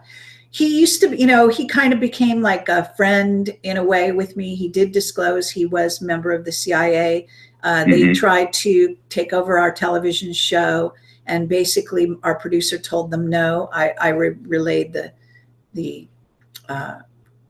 phone call to our producer when we were on the set shooting the Shadow Operations TV show. And as a result, our producer was fired from the show, and it went on the shelf basically of True TV, and then they released it about 2 years later with no fanfare and no advertising whatsoever. Some loyal fans saw it on the schedule and alerted us like 24 hours before it happened. So we did a massive advertising campaign through our own website. We eventually recorded it, had a recording and put it. It is now available on Project Camelot. You can watch it. It's easy to find. It's also linked on the About Us page in case you want to go there and find it. But Gordon, he was a real character. He was sort of like a gangster. And, I shot his interview in black and white. And Ron Pandolfi and the CIA supposedly was watched with great amusement in the halls of the CIA, I was told. And they, at first, Ron Pandolfi didn't like the black and white, if I recall, and then they decided it was okay. I got a lot of flack from everybody, including Bill Ryan, for putting it in black and white, but I stuck to my guns. There was a filmmaker who backed me eventually and kind of persuaded other people that I might be doing something artistically interesting. It's fabulous. I'm very proud of that interview with Gordon. Highly recommend it to this day. It contains great information. He was very notorious and kind of like a wild card. He couldn't be controlled. He was quite brilliant in his own right. And he was, I call him renegade, and he was a real renegade. He does sort of tip you off about various things. He had a handler in the room when he was being interviewed. I think he's the only one with an obvious handler. Yeah, he had a psychiatrist, probably a mind control expert. That was off camera? Yeah. That was in the room, but off camera? Yeah, monitoring every word he said. So when he talks about loving the CIA and, thinking they're all the good guys, and for God's sake, you know what I'm saying? Right. No, I mean, he was a real character. And I think, that he was, I think in his heart of hearts, he was trying to do some really good stuff. I mean, whatever he did in the past, I don't know, but I can say, he meant well, and he was very dedicated to the UFO scene. Right. Didn't you do 2 interviews with him? No, I only did 1 major interview with him. I might have done a phone update, but I don't remember. I thought you did 2. Maybe you just did 1. I thought you did 2. But anyway, it was always interesting because he was sitting there praising the CIA, and then at the same time, you tried to press him. Oh no, I'm not part of the CIA, but I know those guys and they're good guys and all this kind of stuff. And I'm thinking, no. Well, I mean, it was great because when we were on location in Palm Springs shooting, because you'll see there's a segment with him on, where he's actually looking at this Venture Star vehicle, which, there's a lot of disclosure in the Shadow Op television show that we did that segment. It was a pilot for a series, obviously, that didn't get picked up, but nonetheless, it has a lot of good stuff in it. And Gordon is on camera there. And that night in Palm Springs, he called me and he said, "I'm going to be honest with you," because I had teased him relentlessly over the years, basically saying, "Look, Gordon, I know you're CIA, so don't bullshit me, this and that." And then I would talk to him, right? So he finally said, he laughed and he said, I'm going to tell you the truth. I really am CIA. Yeah. So, and then he said, and the company wants to talk to your producer. And this was in the dead of night, it was very, kind of X-Files-ish. Yeah. Well, they try to play their own little games, and sometimes they work and sometimes they don't. So they're kind of funny guys. Okay, the next one and last one on the interviews, and then we'll get into some topics. I know you've done some updates that concerned Phil Schneider. And I know, if anybody knows who Phil is, he was involved with the underground bases, and he obviously was probably killed to be silenced because he kind of went out on the circuit and started talking about it. Is there anything that we should know about that we found out since then? I know you've had, and I haven't had a chance to look at that interview of these guys that have come on and have done I guess they've done research on Phil and some of the things that he was involved with. Yeah, I don't recall there being any great aha moments in that, but it is documenting his information and the trajectory. As I think over it, there's nothing there that made a big deal to me. I can say that they did have some back channel verification of the fact that he was killed. Okay. But I don't believe, I'm not so sure it's in the documentary, but I can tell you that they do, or they did. Okay, and this is a good from segue family members. Yeah, this is a good segue to get into the topics. First one is underground bases. How many are in the U.S.? How many in the world? Who builds them? Who maintains them? And are they still being built today, or are they all, they pretty much all finished and just being occupied for whatever reason? Well, a lot of underground bases took over for underground cities, etc., that were already constructed by various ET races that occupied the Earth at different junctures in history, including the reptilians. So they expanded on those underground tunnels. It's kind of like, I call it kind of like a honeycomb, the inner Earth, or the inside of Earth being quite like a honeycomb. There's tons of bases, and yes, they're always constructing more and more. It's a constant thing. They're constantly expanding them, and they are using them in all the different countries of the world. I mean, some of them are making plans for what we say, of course, that, Ed Dame's talking about a kill shot from the sun, a CME type of thing that would be like a direct hit. There could be recently, which is an interesting disclosure happening about the neutron stars, merging neutron stars. You might have seen that. And they call it, what's it called? It's called the kilonova, kilonova or something. I mean, basically it's kind of like an interesting name for this merging to be called a kilonova. The waves of energetics that come from that electromagnetic energy, I guess is what you would call it, basically could hit the Earth. And if they're starting to see that happening out there in the solar systems, then that could document what Paul LaViolette was talking about, which he called the super wave. And that phenomena was supposed to come from the galactic center, according to Paul LaViolette, but it could easily also come as a result of two neutron stars merging or colliding. So I'm not sure what else what were you asking me? I'm sorry. Well, I just sort of how many. I don't know how many, that's crazy. I know they're everywhere. Switzerland, for example, can put their whole population in an underground base. That's been documented time and again. And I've driven all over Switzerland with Bill Ryan in the early days. And we would actually, there was notorious places like doors going into mountainsides. So you can kind of find them, and they're going into farmhouses and various places like that as well. Okay. Massive. I mean, just there. Actually, it's interesting. Brandenburg in his book is right now talking about an anomaly, a magnetic anomaly that gives it away. In other words, when you're on top of one, you can actually, he says there's a magnetic anomaly that reveals it. Now, I wouldn't say it's just a vortex, because the planet is riddled with vortexes, obviously, which are portals they can be, you know, if you get intersecting ley lines, you get a vortex situation, which is a sort of a whirlpool effect.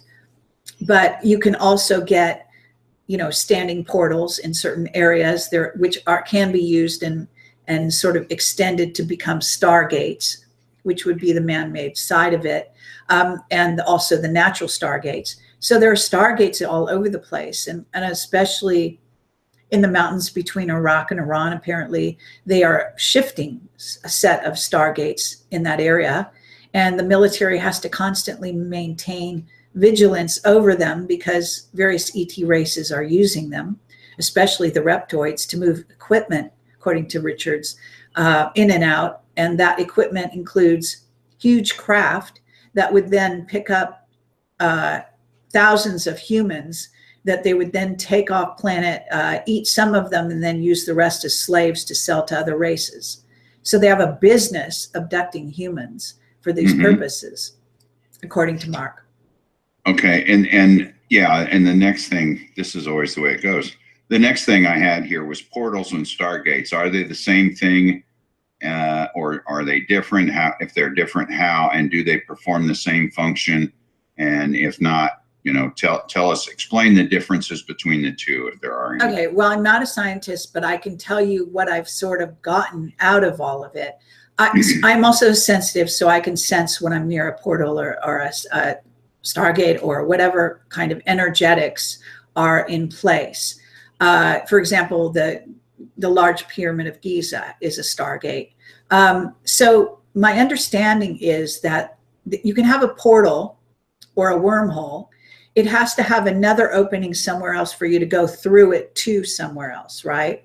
So it has to connect with somewhere else. That would be basically a star, you know, what could become is a wormhole. But as far as stargates, my understanding is those are specific to being able to go interdimensional, and they may be sort of, I know this is kind of a weird word to use, but illustrious in some way, over and beyond what just a commonplace wormhole would be. And therefore, there are certain specific stargates, natural stargates on Earth, and there's a limited number. Whereas there's countless numbers of portals, and even a human is a kind of a portal.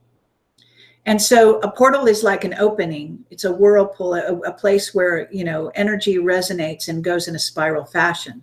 But to actually have an opening at the other end where you actually go through it, and then actually the next step being a stargate is like a whole different level, as far as I understand. And there are man-made stargates as well.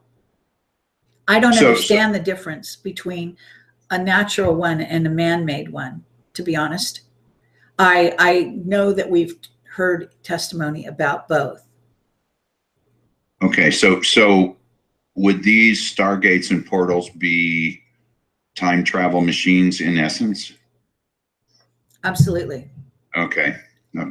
I mean, all right. Wormholes, a wormhole would be the extension of a portal that would then have another place where you go from there. And it could probably branch out into all different places. Stargates, again, maybe a stargate is something that, you know, is open permanently and does go many places. I don't know. Okay, now this is kind of connected to this. Is the secret space program and what is commonly known, I think you know the new name, and you informed me the other day it's been around for a long time, is the secret space program and MJ-12, are they one and the same, or are they different? And if they are, how are they different?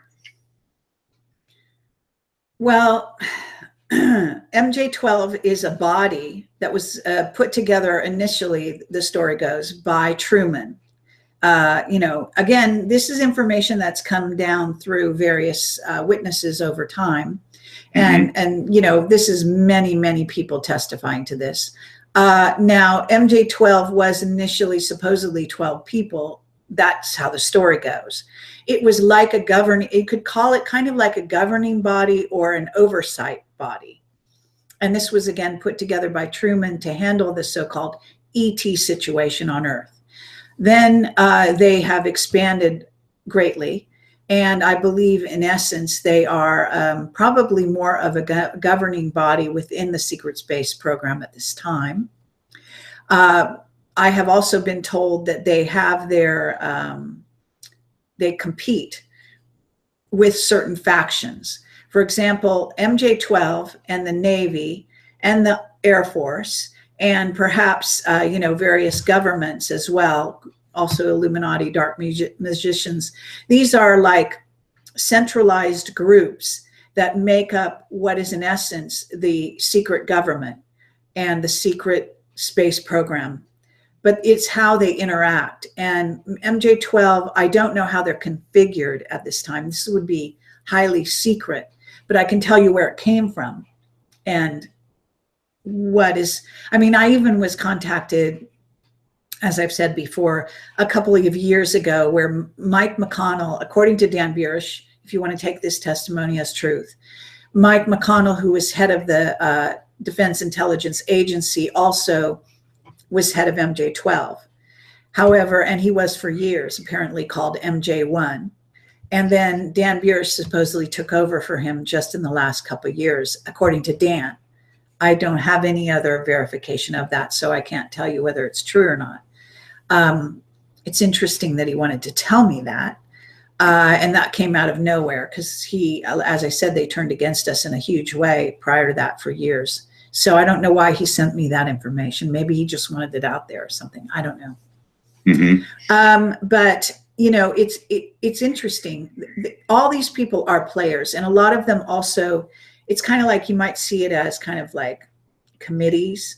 So they can probably be a member of more than one. For example, Bobby Ray Inman is most certainly part of MJ-12. According to Mark, he's one of the most knowledgeable humans on the planet to do with the ET situation.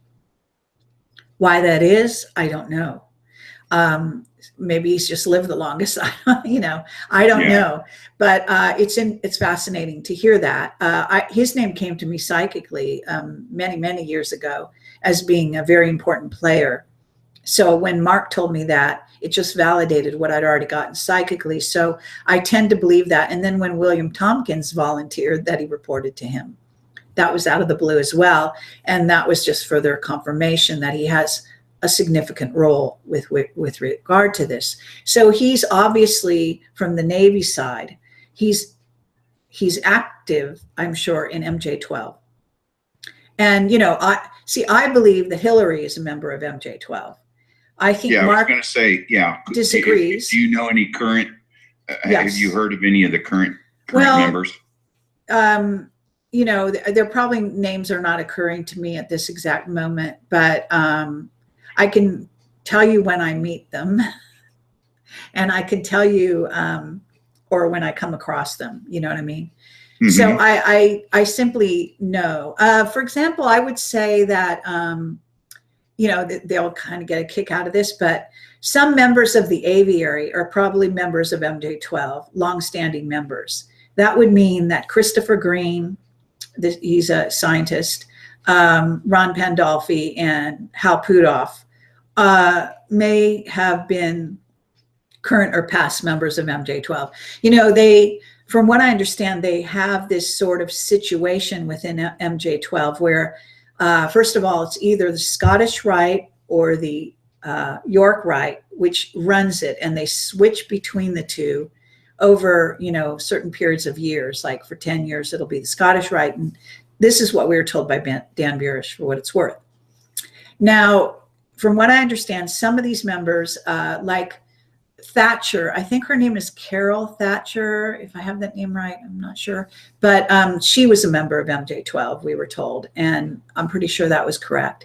In other words, you can pinpoint these people. It's kind of like a body, like a governing body they kind of move in and out of. And they will be members, of course, huge, high military generals often will be part. McChrystal could have been part of that, or maybe not. Maybe he wasn't high up enough. but he certainly was pretty instrumental in some ways in behind the scenes in the secret space program. I'm sure of that. There are various generals. You can probably, find them and figure out who might be in the know by their behavior and their information and so on. Mm-hmm. And also members of government, members of our current government, members of the so-called aristocracy in England, the government in England, such as it is, members of that would also be part of MJ12 from time to time over the years. So it is interesting in Sean David Morton's book that whistleblower claimed that he was head of Area 51. He was head of the whole secret space program during the 60s, and that he was quite a brilliant man, and he kind of worked his way up to become the head of it. And it's very possible that he was a head member during those years of MJ12, although he doesn't, he talks about a body of people who run the whole secret space program in the story within a fictional setting. Context, But all of that information came to Sean from this whistleblower who claimed to be this person. And supposedly by way of the lawyer, I just found out, I don't know if I'm supposed to even say this, but that actually the guy was supposed to be died or hard to find, or you couldn't reach him. And he actually probably goes interstellar, he goes onto other planets and so on, and through the gates and so on. All I'm saying is that he is talked about in the books in depth, and this information is ongoing. And Sean has a last book to write from this man, and supposedly I found out rather recently that he was still in contact with him. Okay, now, were you telling me at one point that about half of the MJ12 were for disclosure and the other half were not? Yes, and that's Can again. You elaborate on that? Okay. Well, also I want to say that according to Burish, and this came from many years ago, but I don't know, it sort of resonated. So he said that it was kind of like half and half for disclosure and half very much against it.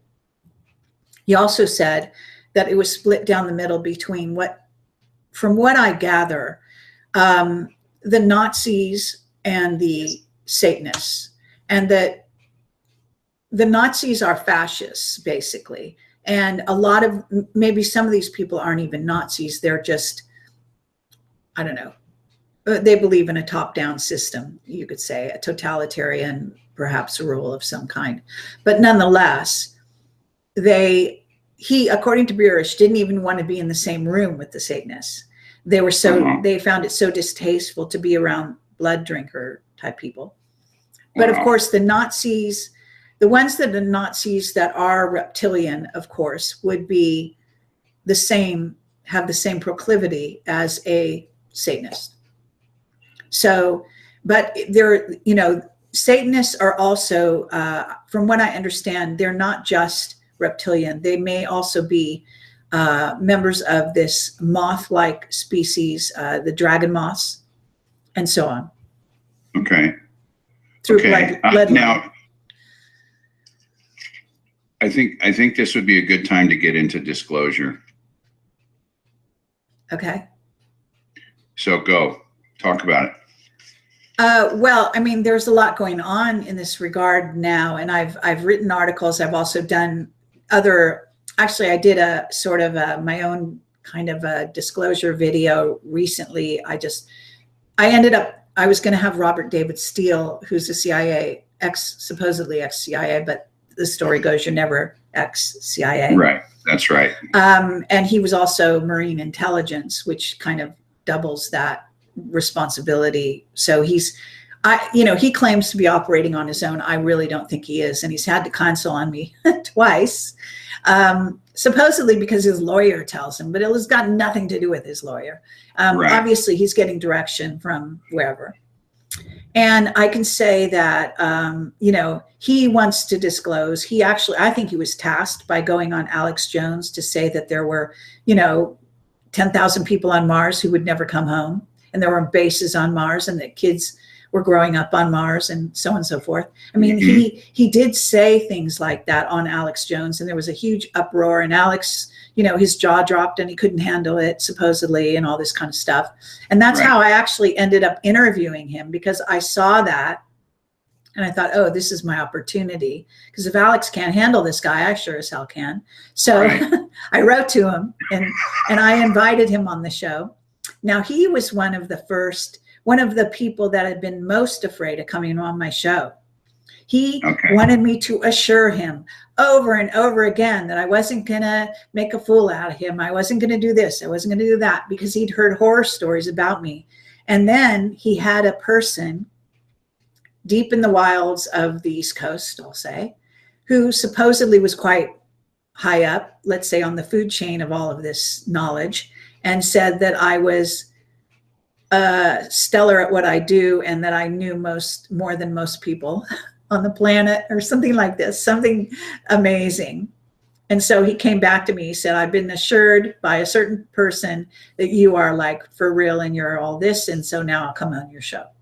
And then he did, and then he was very happy, and now he supports my work, etc. But he's supposed to, his mandate is not to talk about the secret space program. So it's kind of a funny relationship, if you want to call it that, where I have invited him on the show to talk about things other than the space program.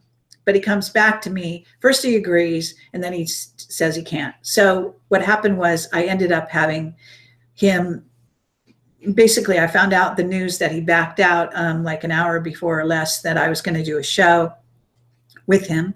So then I felt that I couldn't back out of the show, and I just needed to do something. So I went on the air, and that's on my, you know, you can see that video, and I talk nonstop for 2.5 hours, which is crazy. But I'm talking a lot about disclosure, my article about this. Actually, I've written more than one, and the Tom DeLonge story, the whole sort of the way it plays out, where Stephen Greer thinks all aliens are good, and that's a lie, but Tom DeLonge thinks they're all bad, and that's a lie.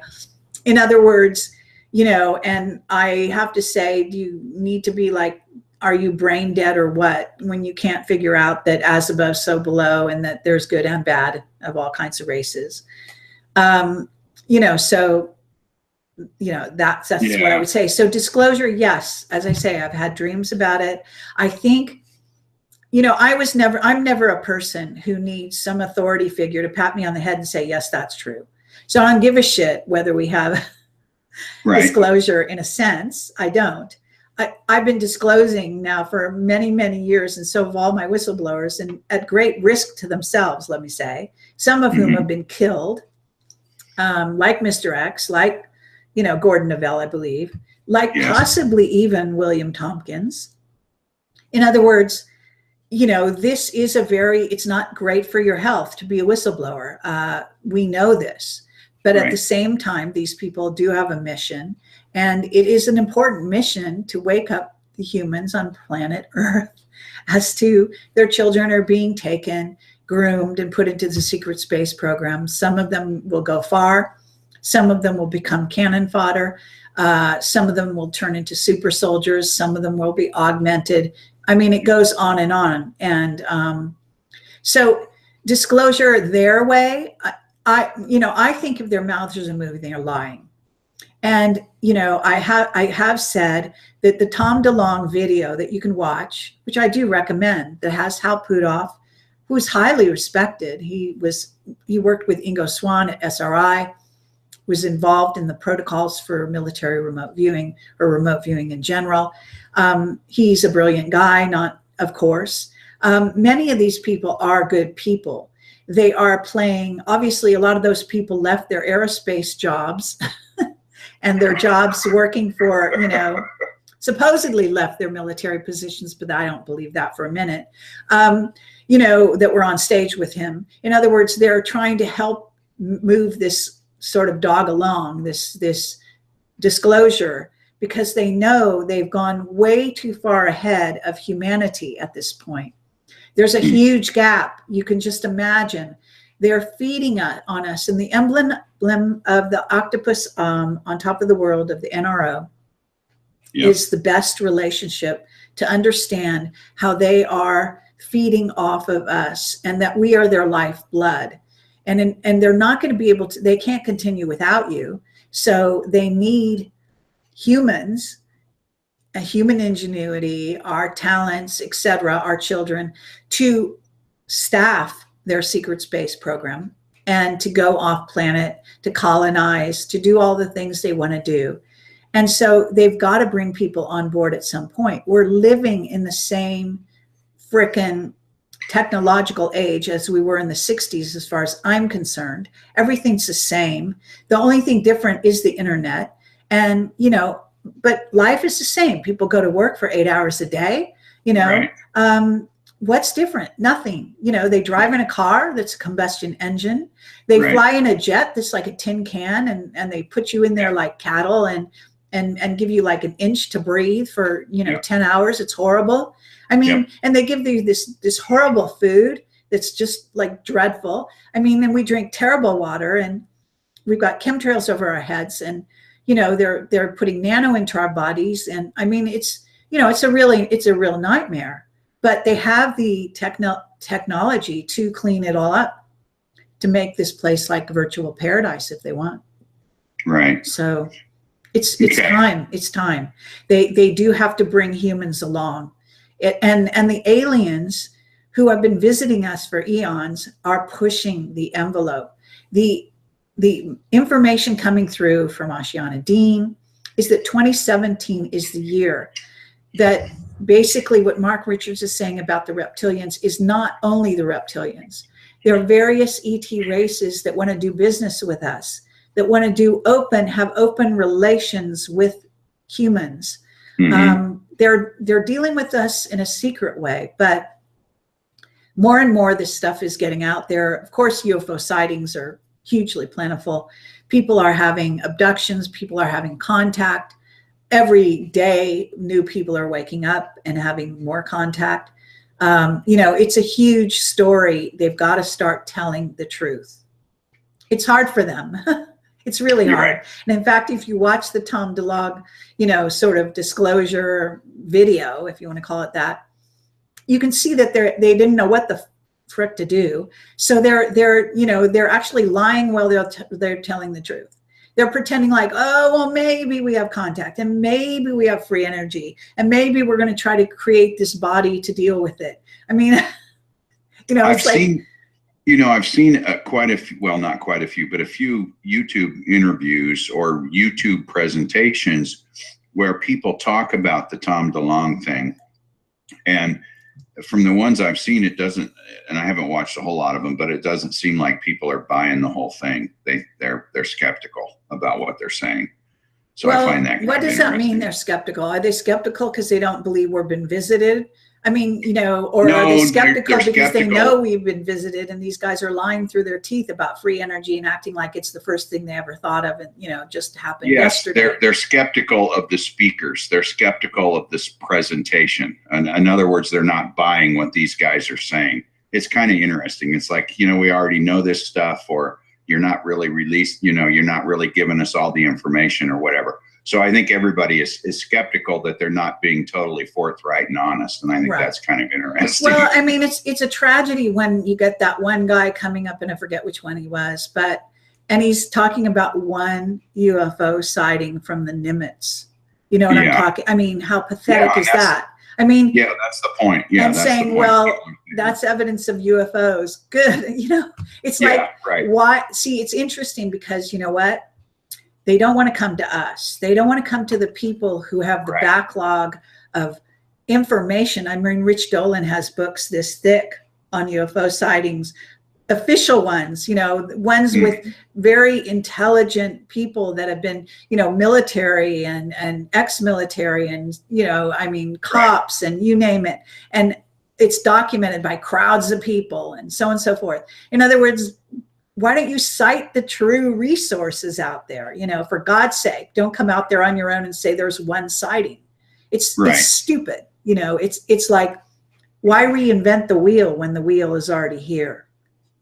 Well, sometimes I think some of that, and I don't know if this is the case, but sometimes I think they do those just to see what the reaction is. It's kind of a test case. Let's put this out there and see what the reaction is. Yeah, I mean, just to kind of take everybody's temperature. It's true, but to say, oh, we're going to make movies about this. There's movies about this now. Already, they've been doing this for eons. Hello, it's like, don't pretend you're the first one who thought of it. I mean, give some credit where credit's due, for God's sake. What I'm saying? I mean, even cite Steven Spielberg, for God's sake. I mean, whatever. What I'm saying? In other words, and he's very well read in, by the way, and so is George Lucas. They know exactly what's going on. Sure. So yeah, I mean, I'm just saying, my heart goes out to them on the one hand, because I think they're well-meaning guys. Okay. They really are, but someone needs to coach them, and I mean, I'll volunteer myself, but please, get some expert opinion on dealing with the crowd, dealing with the masses out there, because you certainly don't know how to do it, and you really need to learn. So, that's what I would say. Okay.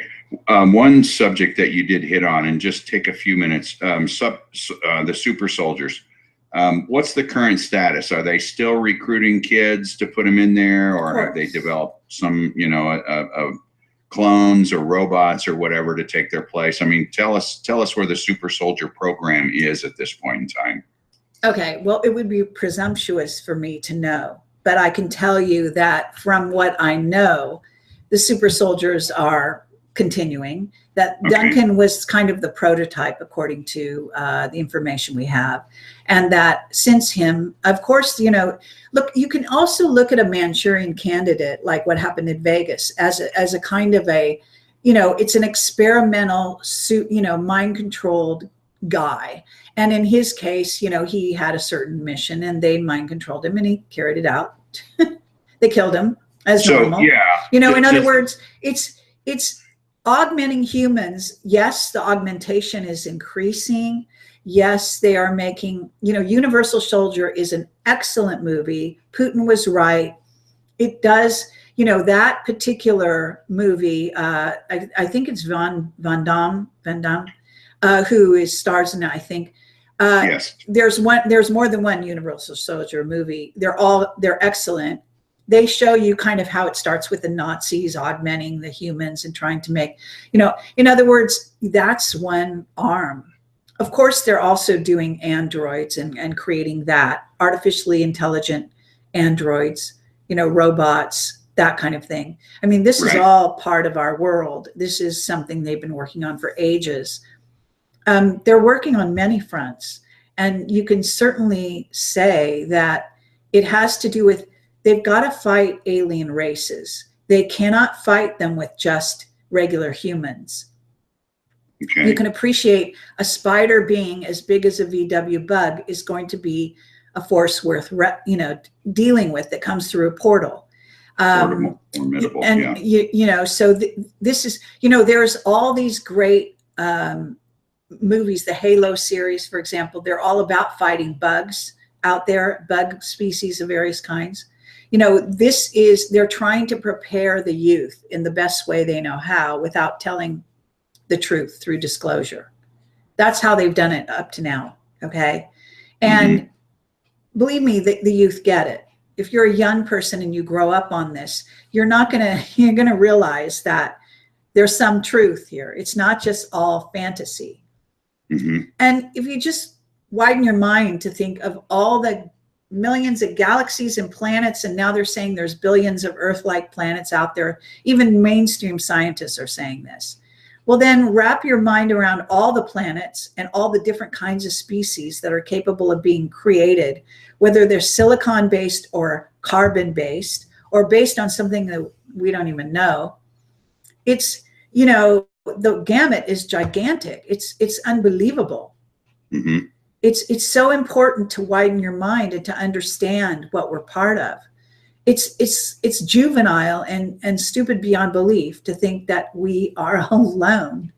in the universes or as a species created. It's just, this, unfortunately, religion has put blinders on people for ages, and it is a control system, and it's done its job through the eons, but it's falling by the wayside now. And, so you can be spiritual now, clones, without being religious. Anything you want to say about clones? Because I know there's some, according, I asked that to Mark Richards recently to get some clarity on what he thought about it. I mean, of course, there's information. The Russians have been building clones. I mean, this clone thing has been going on. They've said to, supposedly tried to replace members of Congress and government with clones. It is said that Hillary had several clones, for example, operational during her run for office because she couldn't physically handle the strain. Right. It's very possible. It's even said that, Mark Richards hinted that Putin has probably been cloned, and that this version of Putin is a nicer one than he said the original. How can we prove it? I don't have proof on that level. I can say there is evidence. You can show, their physicality and all of that. It's hard to say, but I can say that it's certainly something they would try to do. You can appreciate that. Oh, yeah. Yeah. And you hear about this periodically. I mean, people talk about it. And they usually try to cite where, this person, it's a famous person or it's a politician where they were in two places at one time, and the way they did that was because of the clones, but I've never seen proof of that. So I just wondered, because I know there's a guy, I forget his name, and I did invite him for an interview, but I think he's never responded. And his name is escaping me right now, but he's very well known for talking about clones. He talks about, amphitheaters full of clones doing Roman type, blood rituals and all kind of weird shit. All I'm saying is he sounds like he does have some knowledge, that person. But how much can be substantiated, and how? It's kind of like everything in this sector. I don't have a lot of witnesses who can talk intelligently about clones, which is why, for one thing, I'd invite him on the show. It's still, I think it's possible. I mean, one of the things they say about clones is they don't last. And Mark Richards said it's very hard to transfer all of the nuances of the history of a human into their consciousness. So they have gaps in their knowledge, which kind of give them away in certain circumstances. So their use, let's say, if you're cloning a person who's known, is maybe limited. You can only kind of strut them out for a public thing or whatever. I mean, now they're saying Julian Assange was possibly killed and cloned. There seems to be some physical anomalies, but I wouldn't say that's for sure. I don't know. Okay. All right.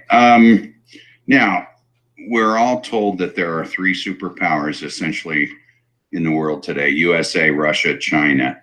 What ET races or support each country? And are there any other countries where there is a lot of ET influence at this point in time? For example, maybe North Korea. Well, first of all, in my latest disclosure from Mark, I did say to him, and I write about this, I said, in essence, it appears that we're really already at war with North Korea, and that they just pretend they're about to start a war, but it's already going on. And that it is, in essence, with the ETs that are backing North Korea. And he had already said in previous interviews that North Korea was having the guts to come forward the way they were to the world because of the ETs that are backing them. He would not tell me what race of ETs it is, so I don't know.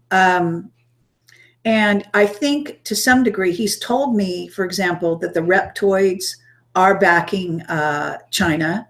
And he said that the reptoids are also have gotten involved with Japan or some of the Japanese sort of upper echelons. And he's also talked about their infiltration in Russia. And there's also the infiltration within the British monarchy as well as the Americans government.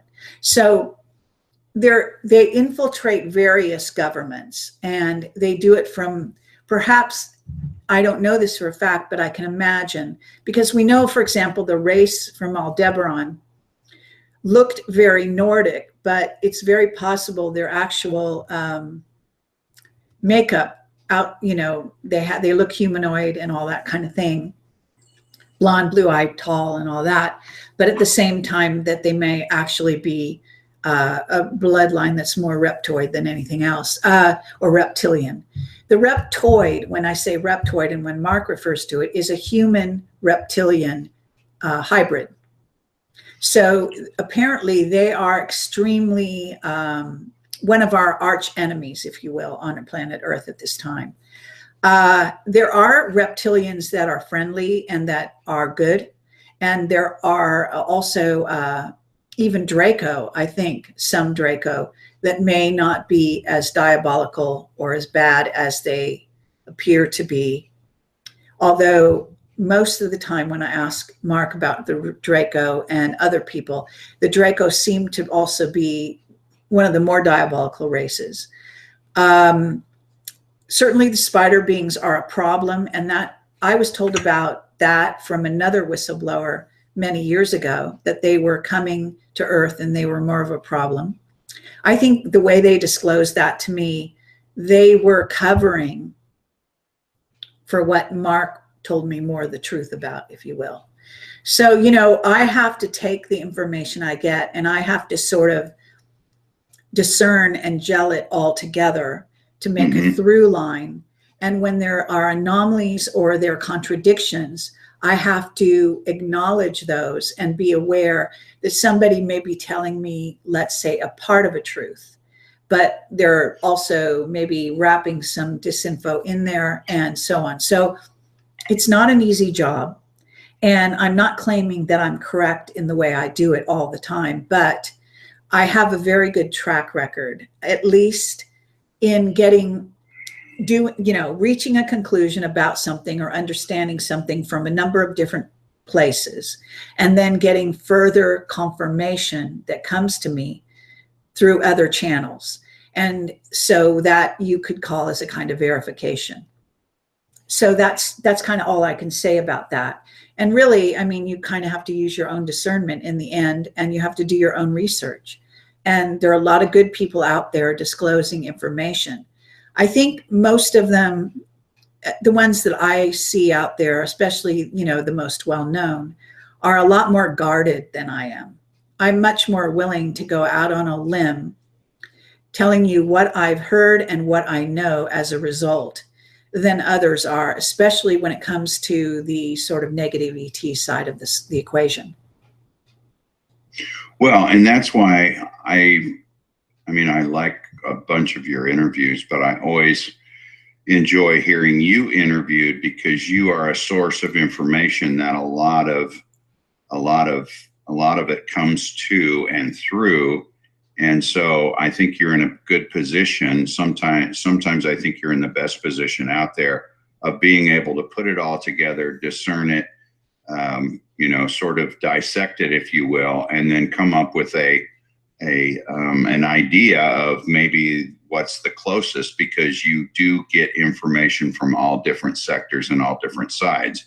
So that's why I always like to watch you being interviewed, because I know whenever I watch the interviews where you are the interviewee, you always bring out information that is not out there, because you, in essence, connect the dots and you're able to discern a lot of the information and make some sense with it when you regurgitate it back to questions. So that's why I always wanted to interview you, so I could try to pull out some of this knowledge that you have that never gets imparted, because we all get bits and pieces, but there's no one that really sort of puts it together in a story, if you will, so that we can make sense of it. You know, we have this piece here and this piece there, and you're like the puzzle solver who can take all these pieces of the puzzle and make sense of them. So that's why I always enjoy listening to your interviews, and I'm hoping that I'm able to bring some of that stuff out tonight. That was why I was looking forward to this. Well, now,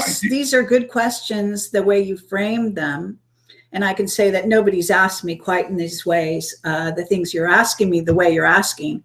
And it's true. I'm kind of at the mercy of the person who asks the questions, as all interviewees are. And it is important that the person interviewing has sort of an open mind and an ability to ask a good question. And that's, in my opinion, that's a much more rare quality than most people realize. So I appreciate, your efforts here. And I think that, whoops, what did I do? Anyway, I think that, this is a good exercise, so to speak. And I'm happy to try to connect the dots. And, I think that what happens is people are always trying to safeguard their reputation. And I don't care about that. My philosophy is that, first of all, I'm all about the truth.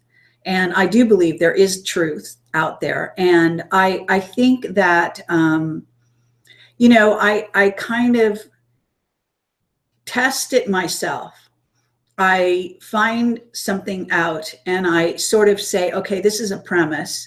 And then I wait to see if something will come in to the left or right of that. And then even when it does, I sort of add it to the equation. And I don't believe in throwing, I guess the saying goes, the baby out with the bathwater. In other words, just because there are some contradictions in the testimony of various witnesses, it doesn't deter me from being able to link up the pieces that do make sense.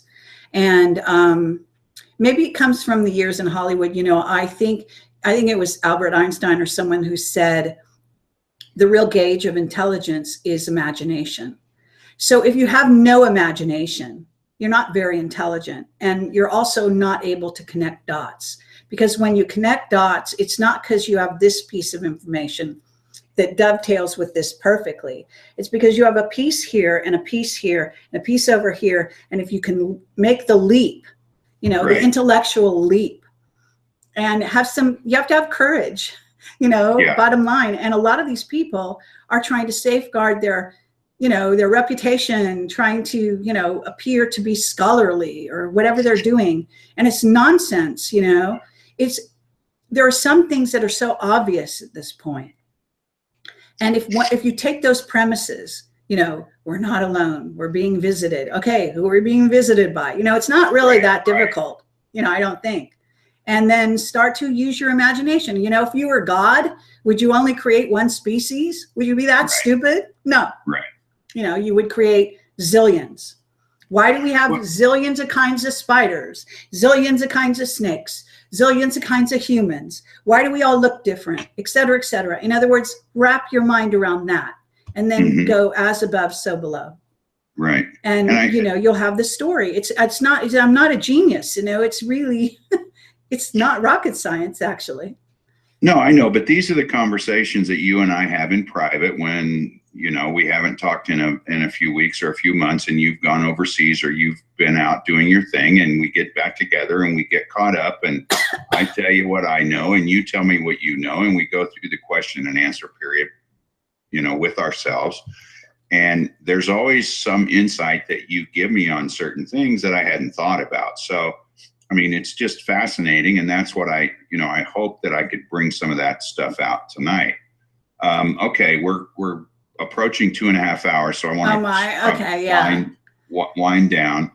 I do have AI on the list, but I think if we're going to be talking to Cliff next week, maybe we should save that. We'll enter into that conversation, I think. So I think we'll save that one. So I've got a couple more questions, 2 or 3 more questions. These are kind of more earth-based, so we're kind of we'll kind of power down here and go for some easy ones. The first one is Antarctica. What the hell is going on in Antarctica? Okay, well, many years ago, Project Camelot was given a document that was quite thick called New Berlin. And it was from a whistleblower who had he was German, I believe, and he the document came through MUFON in Germany, I believe it was. And maybe I'm not supposed to say that. I can't remember. But anyway, it's so long ago that it doesn't matter. But at any rate, they didn't have the guts to release it. And they were, you know, this kind of thing went on with Camelot a lot. I mean, there are people, I've been told many times, if you interview me, you're going to be putting your life in danger. People have said that so many times to me. And I'm really the go-to person for, if you think that, you know, the person's going to get killed for disclosing, then come to me, you know, because I don't give a shit. That's just my attitude. And it was Camelot's attitude from the beginning. So to get back to New Berlin. So New Berlin was one of those documents. We released it in total on our website. We had it translate. Well, it was sort of in, I guess it was in German or something, and it had to be translated. I'm not sure what happened exactly with it. It's on my website, so you can look for it. But at any rate, that person then contacted me a few years later because he went into hiding, the guy who wrote it. And he claimed he was in Antarctica, that there was a base there, that he was programmed, that he was kept there as a prisoner, that he escaped. I don't know if his story is true. I know that there were very strange anomalies within his testimony, that he got sentences like backwards. There was a lot of, you know, difficulty making your way through the document to make any sense of it at all. A lot of people thought he was completely out of his mind, but I think there was truth there. I just think that he was mind controlled in a massive way and was breaking down, you know, the programming was breaking down. He did come forward a little later. He told me he had finally kind of made his way back because he was kind of like a madman for a long time. And I think he couldn't even get a job and was on welfare or something crazy. And then he kind of like made his way back to the real world. And then he had kind of communicated with me, and he thought he might come forward, but he never did. I can say that, of course, because of that, and also because of testimony that we got through the ages, or through the, you know, the years, we knew that there were, obviously, the Nazis had a base down there during World War II, and all of this was, you know, validated by the testimony of William Tompkins again. So, you know, there has been tons of, you know, clues that there was something going on in Antarctica. And there's clues that there's actually a huge underground base there. And there's a huge, probably underground city. And that there's various races. And one of the things I was told by one of my whistleblowers not that long ago, maybe a year or so ago, he said that nowadays, because of the surveillance technology, a lot of the ET meetings, like off-planet meetings with government officials, secret government officials, and some of whom are parts of your normal government, are taking place in Antarctica because they're out from under the surveillance technology. So, you know, and there's an aspect to the Nazi occupation, and then also the fact that, for example, John Kerry went during the election. Like, why the hell would he go to Antarctica during the election? That's like such an anomaly. You know, and other things that led one, or can lead one, to believe that there is some kind of governing body down there. Now, I have been told that by a certain whistleblower who has actually gone to Antarctica as well, that they do a lot of, you know, space travel goes off from Antarctica, and that they are also doing communications from there with other planets. Again, I guess out from under the surveillance network, if you want to call it, that kind of inundates a lot of the planet, the countries on Earth. And I imagine the North Pole has some aspects as that, because the North Pole has also supposedly got a portal, and there are spacecraft going in and out constantly, and there's a doorway into inner Earth there. And what's his name? Oh, God. Byrd, Admiral Byrd? No. You know, there was an expedition that was supposed to go there. Oh, I know what you, to the North Pole? Yes. And first, then the guy died, and this guy took over, who's a scientist who I've had on my show before, his last name first is sort of escape, like Booth or something. Can't remember right the second. Anyway, he's a cool guy, and he was taking over, and then suddenly he dropped the whole thing and went silent. And there's no doubt whatsoever he was just told, forget it, you're not going there, you know. Right. But they were going to film it. Camelot reported on it. I mean, it just went on, and it was supposed to going to happen. Of course, it never did. So, you know, there is a lot around the sort of the top and the bottom of Earth, and what may be going on there in those places where, in essence, it's hard to prove or disprove anything. You really need a whistleblower. And the only real whistleblower we've had, of course, is the New Berlin guy. But the Nazi documentation and the Admiral Byrd's story documents it to some degree. And then, of course, the William Tompkins blew the whole lid off it. And then, of course, Corey Goode apparently jumped on that bandwagon and was disclosing things about Antarctica as well, I understand. And and so on. So what can I tell you? You know, there have been great videos that came out of Russia that show Antarctica and kind of reveal stuff. Russia is a lot more open about the whole ET thing, always has been with their people, basically. So it's kind of interesting.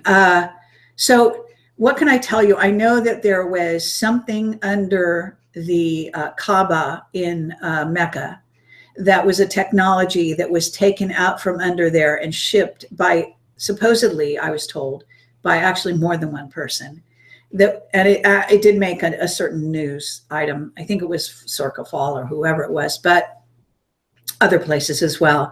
And it was shipped by sea, and that it was accompanied by, if I recall, a Roman Catholic priest from Russia.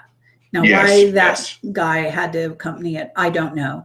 And what it was and what they were doing with it and why it went to Antarctica, I don't know.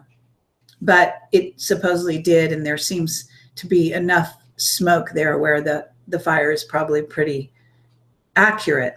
So there's something going on about that, but I don't know what. Now, I do think that there is a governing body down there that is calling the shots right now on planet Earth in some form or faction. And I do think that Marduk and the Anunnaki are here. There are various factions of the Anunnaki, and that Marduk has come to Earth and is somewhere. I don't know whether he's in Antarctica or whether he's in, Africa, as it did appear for a while he was. And I don't know how much control they really have, but they certainly are trying to exercise control. And they also have to deal with going head to head or toe to toe with the reptilians under the Vatican that are running the Vatican, and a lot of other factions as well now. So, and then of course there are the good ETs that are Ashana Dean is talking about, which is the guardian races that her books center on, that I always recommend. And I have been in touch with them myself. I've gotten downloads. I traveled to India with her. I was able to anticipate things she was going to say before she said them. I seem to be tapped in to such a degree. I had some great things happen there that were kind of great anomalous kind of experience type things. And we did create what is in essence a sort of a Stargate portal. And I was part of that group doing that there. And you could really see the energy creating something, I can tell you. It was quite amazing. And, there's a lot going on with stuff like that. Humans are very capable. Well, yeah. And I think, one of the things that got everybody going last year about Antarctica was the Buzz Aldrin tweet that went out, and then it got deleted. And then the next thing we know, Buzz had a health issue and they had to evacuate him from Antarctica and I think take him to New Zealand or somewhere, South Africa or, somewhere close to save his life. So anyway, it's been, it's been an interesting. But, a so-called health issue is, the person is threatened, you can imagine, under these circumstances as well. So what makes it out and then gets disappeared and so on and so forth. it does seem he's not the only one who's come back from Antarctica, kind of saying it's kind of like Joseph Conrad's The Heart of Darkness, where where Kurt says the horror of the horror. Yeah. The famous film made by Coppola.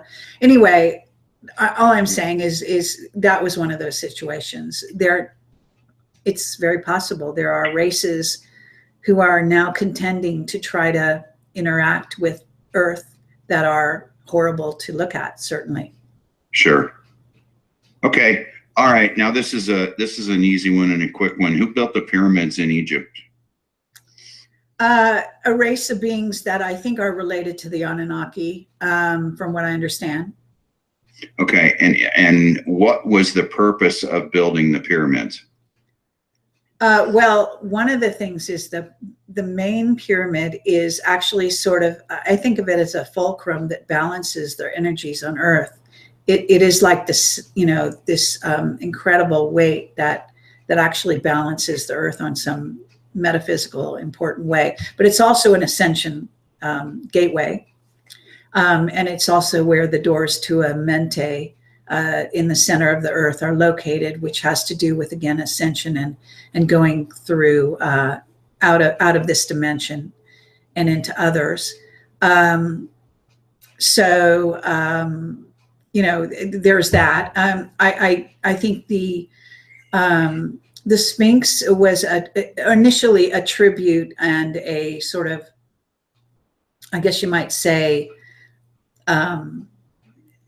a sort of, I don't know, a tribute to the cat beings. I am not one who thinks it is Anubis or related to the dog beings. I think that is disinfo. And I can say that there were actually two cats. That much has been revealed through various whistleblowers, and I think Graham Hancock would acknowledge that at this time, although I'm not sure. But there is evidence, lots of evidence of this, that there were supposed to be actually two, and that perhaps between the two there could have been a Stargate as well. So this is the kind of thing that goes on. There have been, we are not as young as they make it out to be here on planet Earth. There have been many seedings of humans. This seeding is supposedly become qualified Earth as an ascension planet, and that this seeding will ascend, some of whom will ascend relatively soon, maybe in the next 10 to 15 or 20 years, and then others will follow. For a long time, it wasn't an ascension planet. So that seems to be a new state of affairs for planet Earth. It also may be why we're being visited by so many various races now. The gloves are off. We are part of a galactic community wholly and completely at this point. And what comes along with that is understanding that, you have to deal with these various races. You have to make peace with them, negotiate, etc., and so on.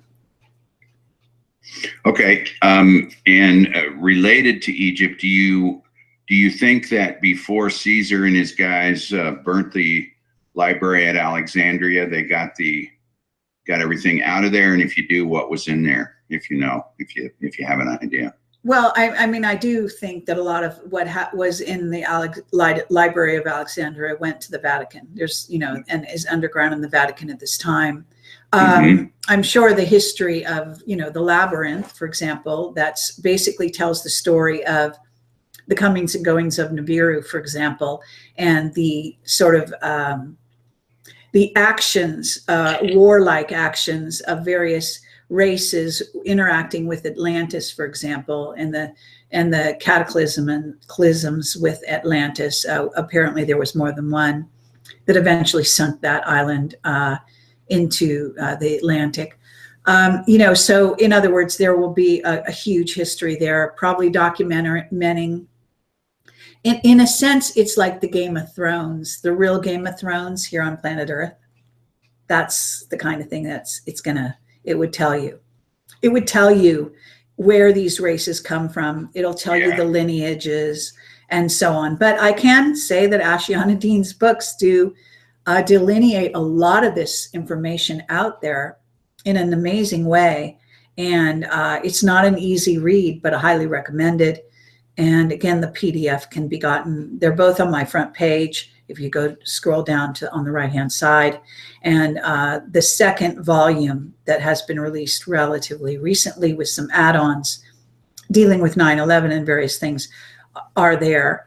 You know, so it's fascinating stuff, and it is. We're having help. You know, we have a lot of very amazing, loving races out there that are also sort of fighting the good fight on our side, trying to keep this human genome alive and well, and this experiment ongoing on planet Earth.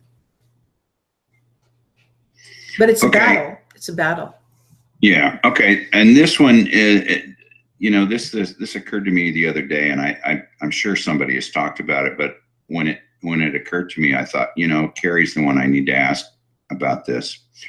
Is there any relationship between Hurricane Harvey and the Harvey Weinstein scandal from a psychic or spiritual level? Well, that's an interesting question. I mean, I understand the similarity in names, but, you know, the pedophilia story is a story about the reptilian influence on our genome, for one thing, because we have a reptilian brain, as you know. And my understanding of this seeding of humanity is that they brought in the reptilians, and there were other seedings of humanity that didn't have the reptilian DNA, and they basically wouldn't defend themselves sufficiently. They were too placid, and they weren't aggressive enough, so they didn't survive. So when you have a predatory species after you, you need to be able to fight back. So we do have that as part of our genome. And so I think that that's what's going on here. You know, what can I say? Okay. I just wondered, because that popped into my head the other day. I don't, you know, the Harvey, you know, that maybe that's a synchronicity. Maybe there is something to do with, you know, it's very interesting the way language is and the way it crops up. And, you know, Cliff High does this with his web bot. He surfs around to find out who's talking about what and so on and so forth. There are, you could think of human history as a sort of a spiral. That means that it's not just circular. We're not repeating history. We're actually going up a rung, seeing it from another vantage point, but we're going through a similar sort of section. And by the same token, language energetically will reflect its time. So in that sense, that their timing is similar, the triggering and the name relationship between Harvey and Harvey, it may not be so accidental. I can use the death of John Mack as an example of this, because a certain person who's trying to stay off the radar, I'm not going to say their name at this time, but had told us that the day John Mack died in England, was supposedly hit by a car, which was probably a murder, but nonetheless, there were I know this sounds crazy, but there were something like 4 or 5 other John Macks who died the same day. Really? And like, what are the chances? They're astronomical. Right. So there's something going on with regard to this. You know, again, we are a hologram, and there is this fractal nature of the universe, you know, that Nassim Haramein goes on about. And that may be to do with the hologram and the fractal quality, that you do get these things coming to the fore at similar times that have sort of a through line that relates them, right? From the very superficial to the much deeper level. And, you know, so it's worth thinking about. It's probably more of a philosophical question, you know, to maybe quasi-philosophical, spiritual, than sort of a nuts and bolts relationship. Mm-hmm. Okay, that's all I have. I don't know if there's going to be any questions. If you want to take questions from some of the listeners, that's up to you. Okay, well, I appreciate this. I think I'm going for a really long time, and I don't think, it's not that great to keep going forever and ever. I don't know if there's anything here, like any big pressing. I don't see any huge questions. First of all, they have to be in all caps, so I'll never see them here. Yeah, I'm looking. Well, okay. So, and we've gone for quite a long time. Could you give us? Because I'm really finished. I appreciate this opportunity. I've been looking forward to it since you agreed to it, and we set this time up. So I appreciate you giving us this time. Sure. And I'm going to turn it over to you and let you do a wrap up.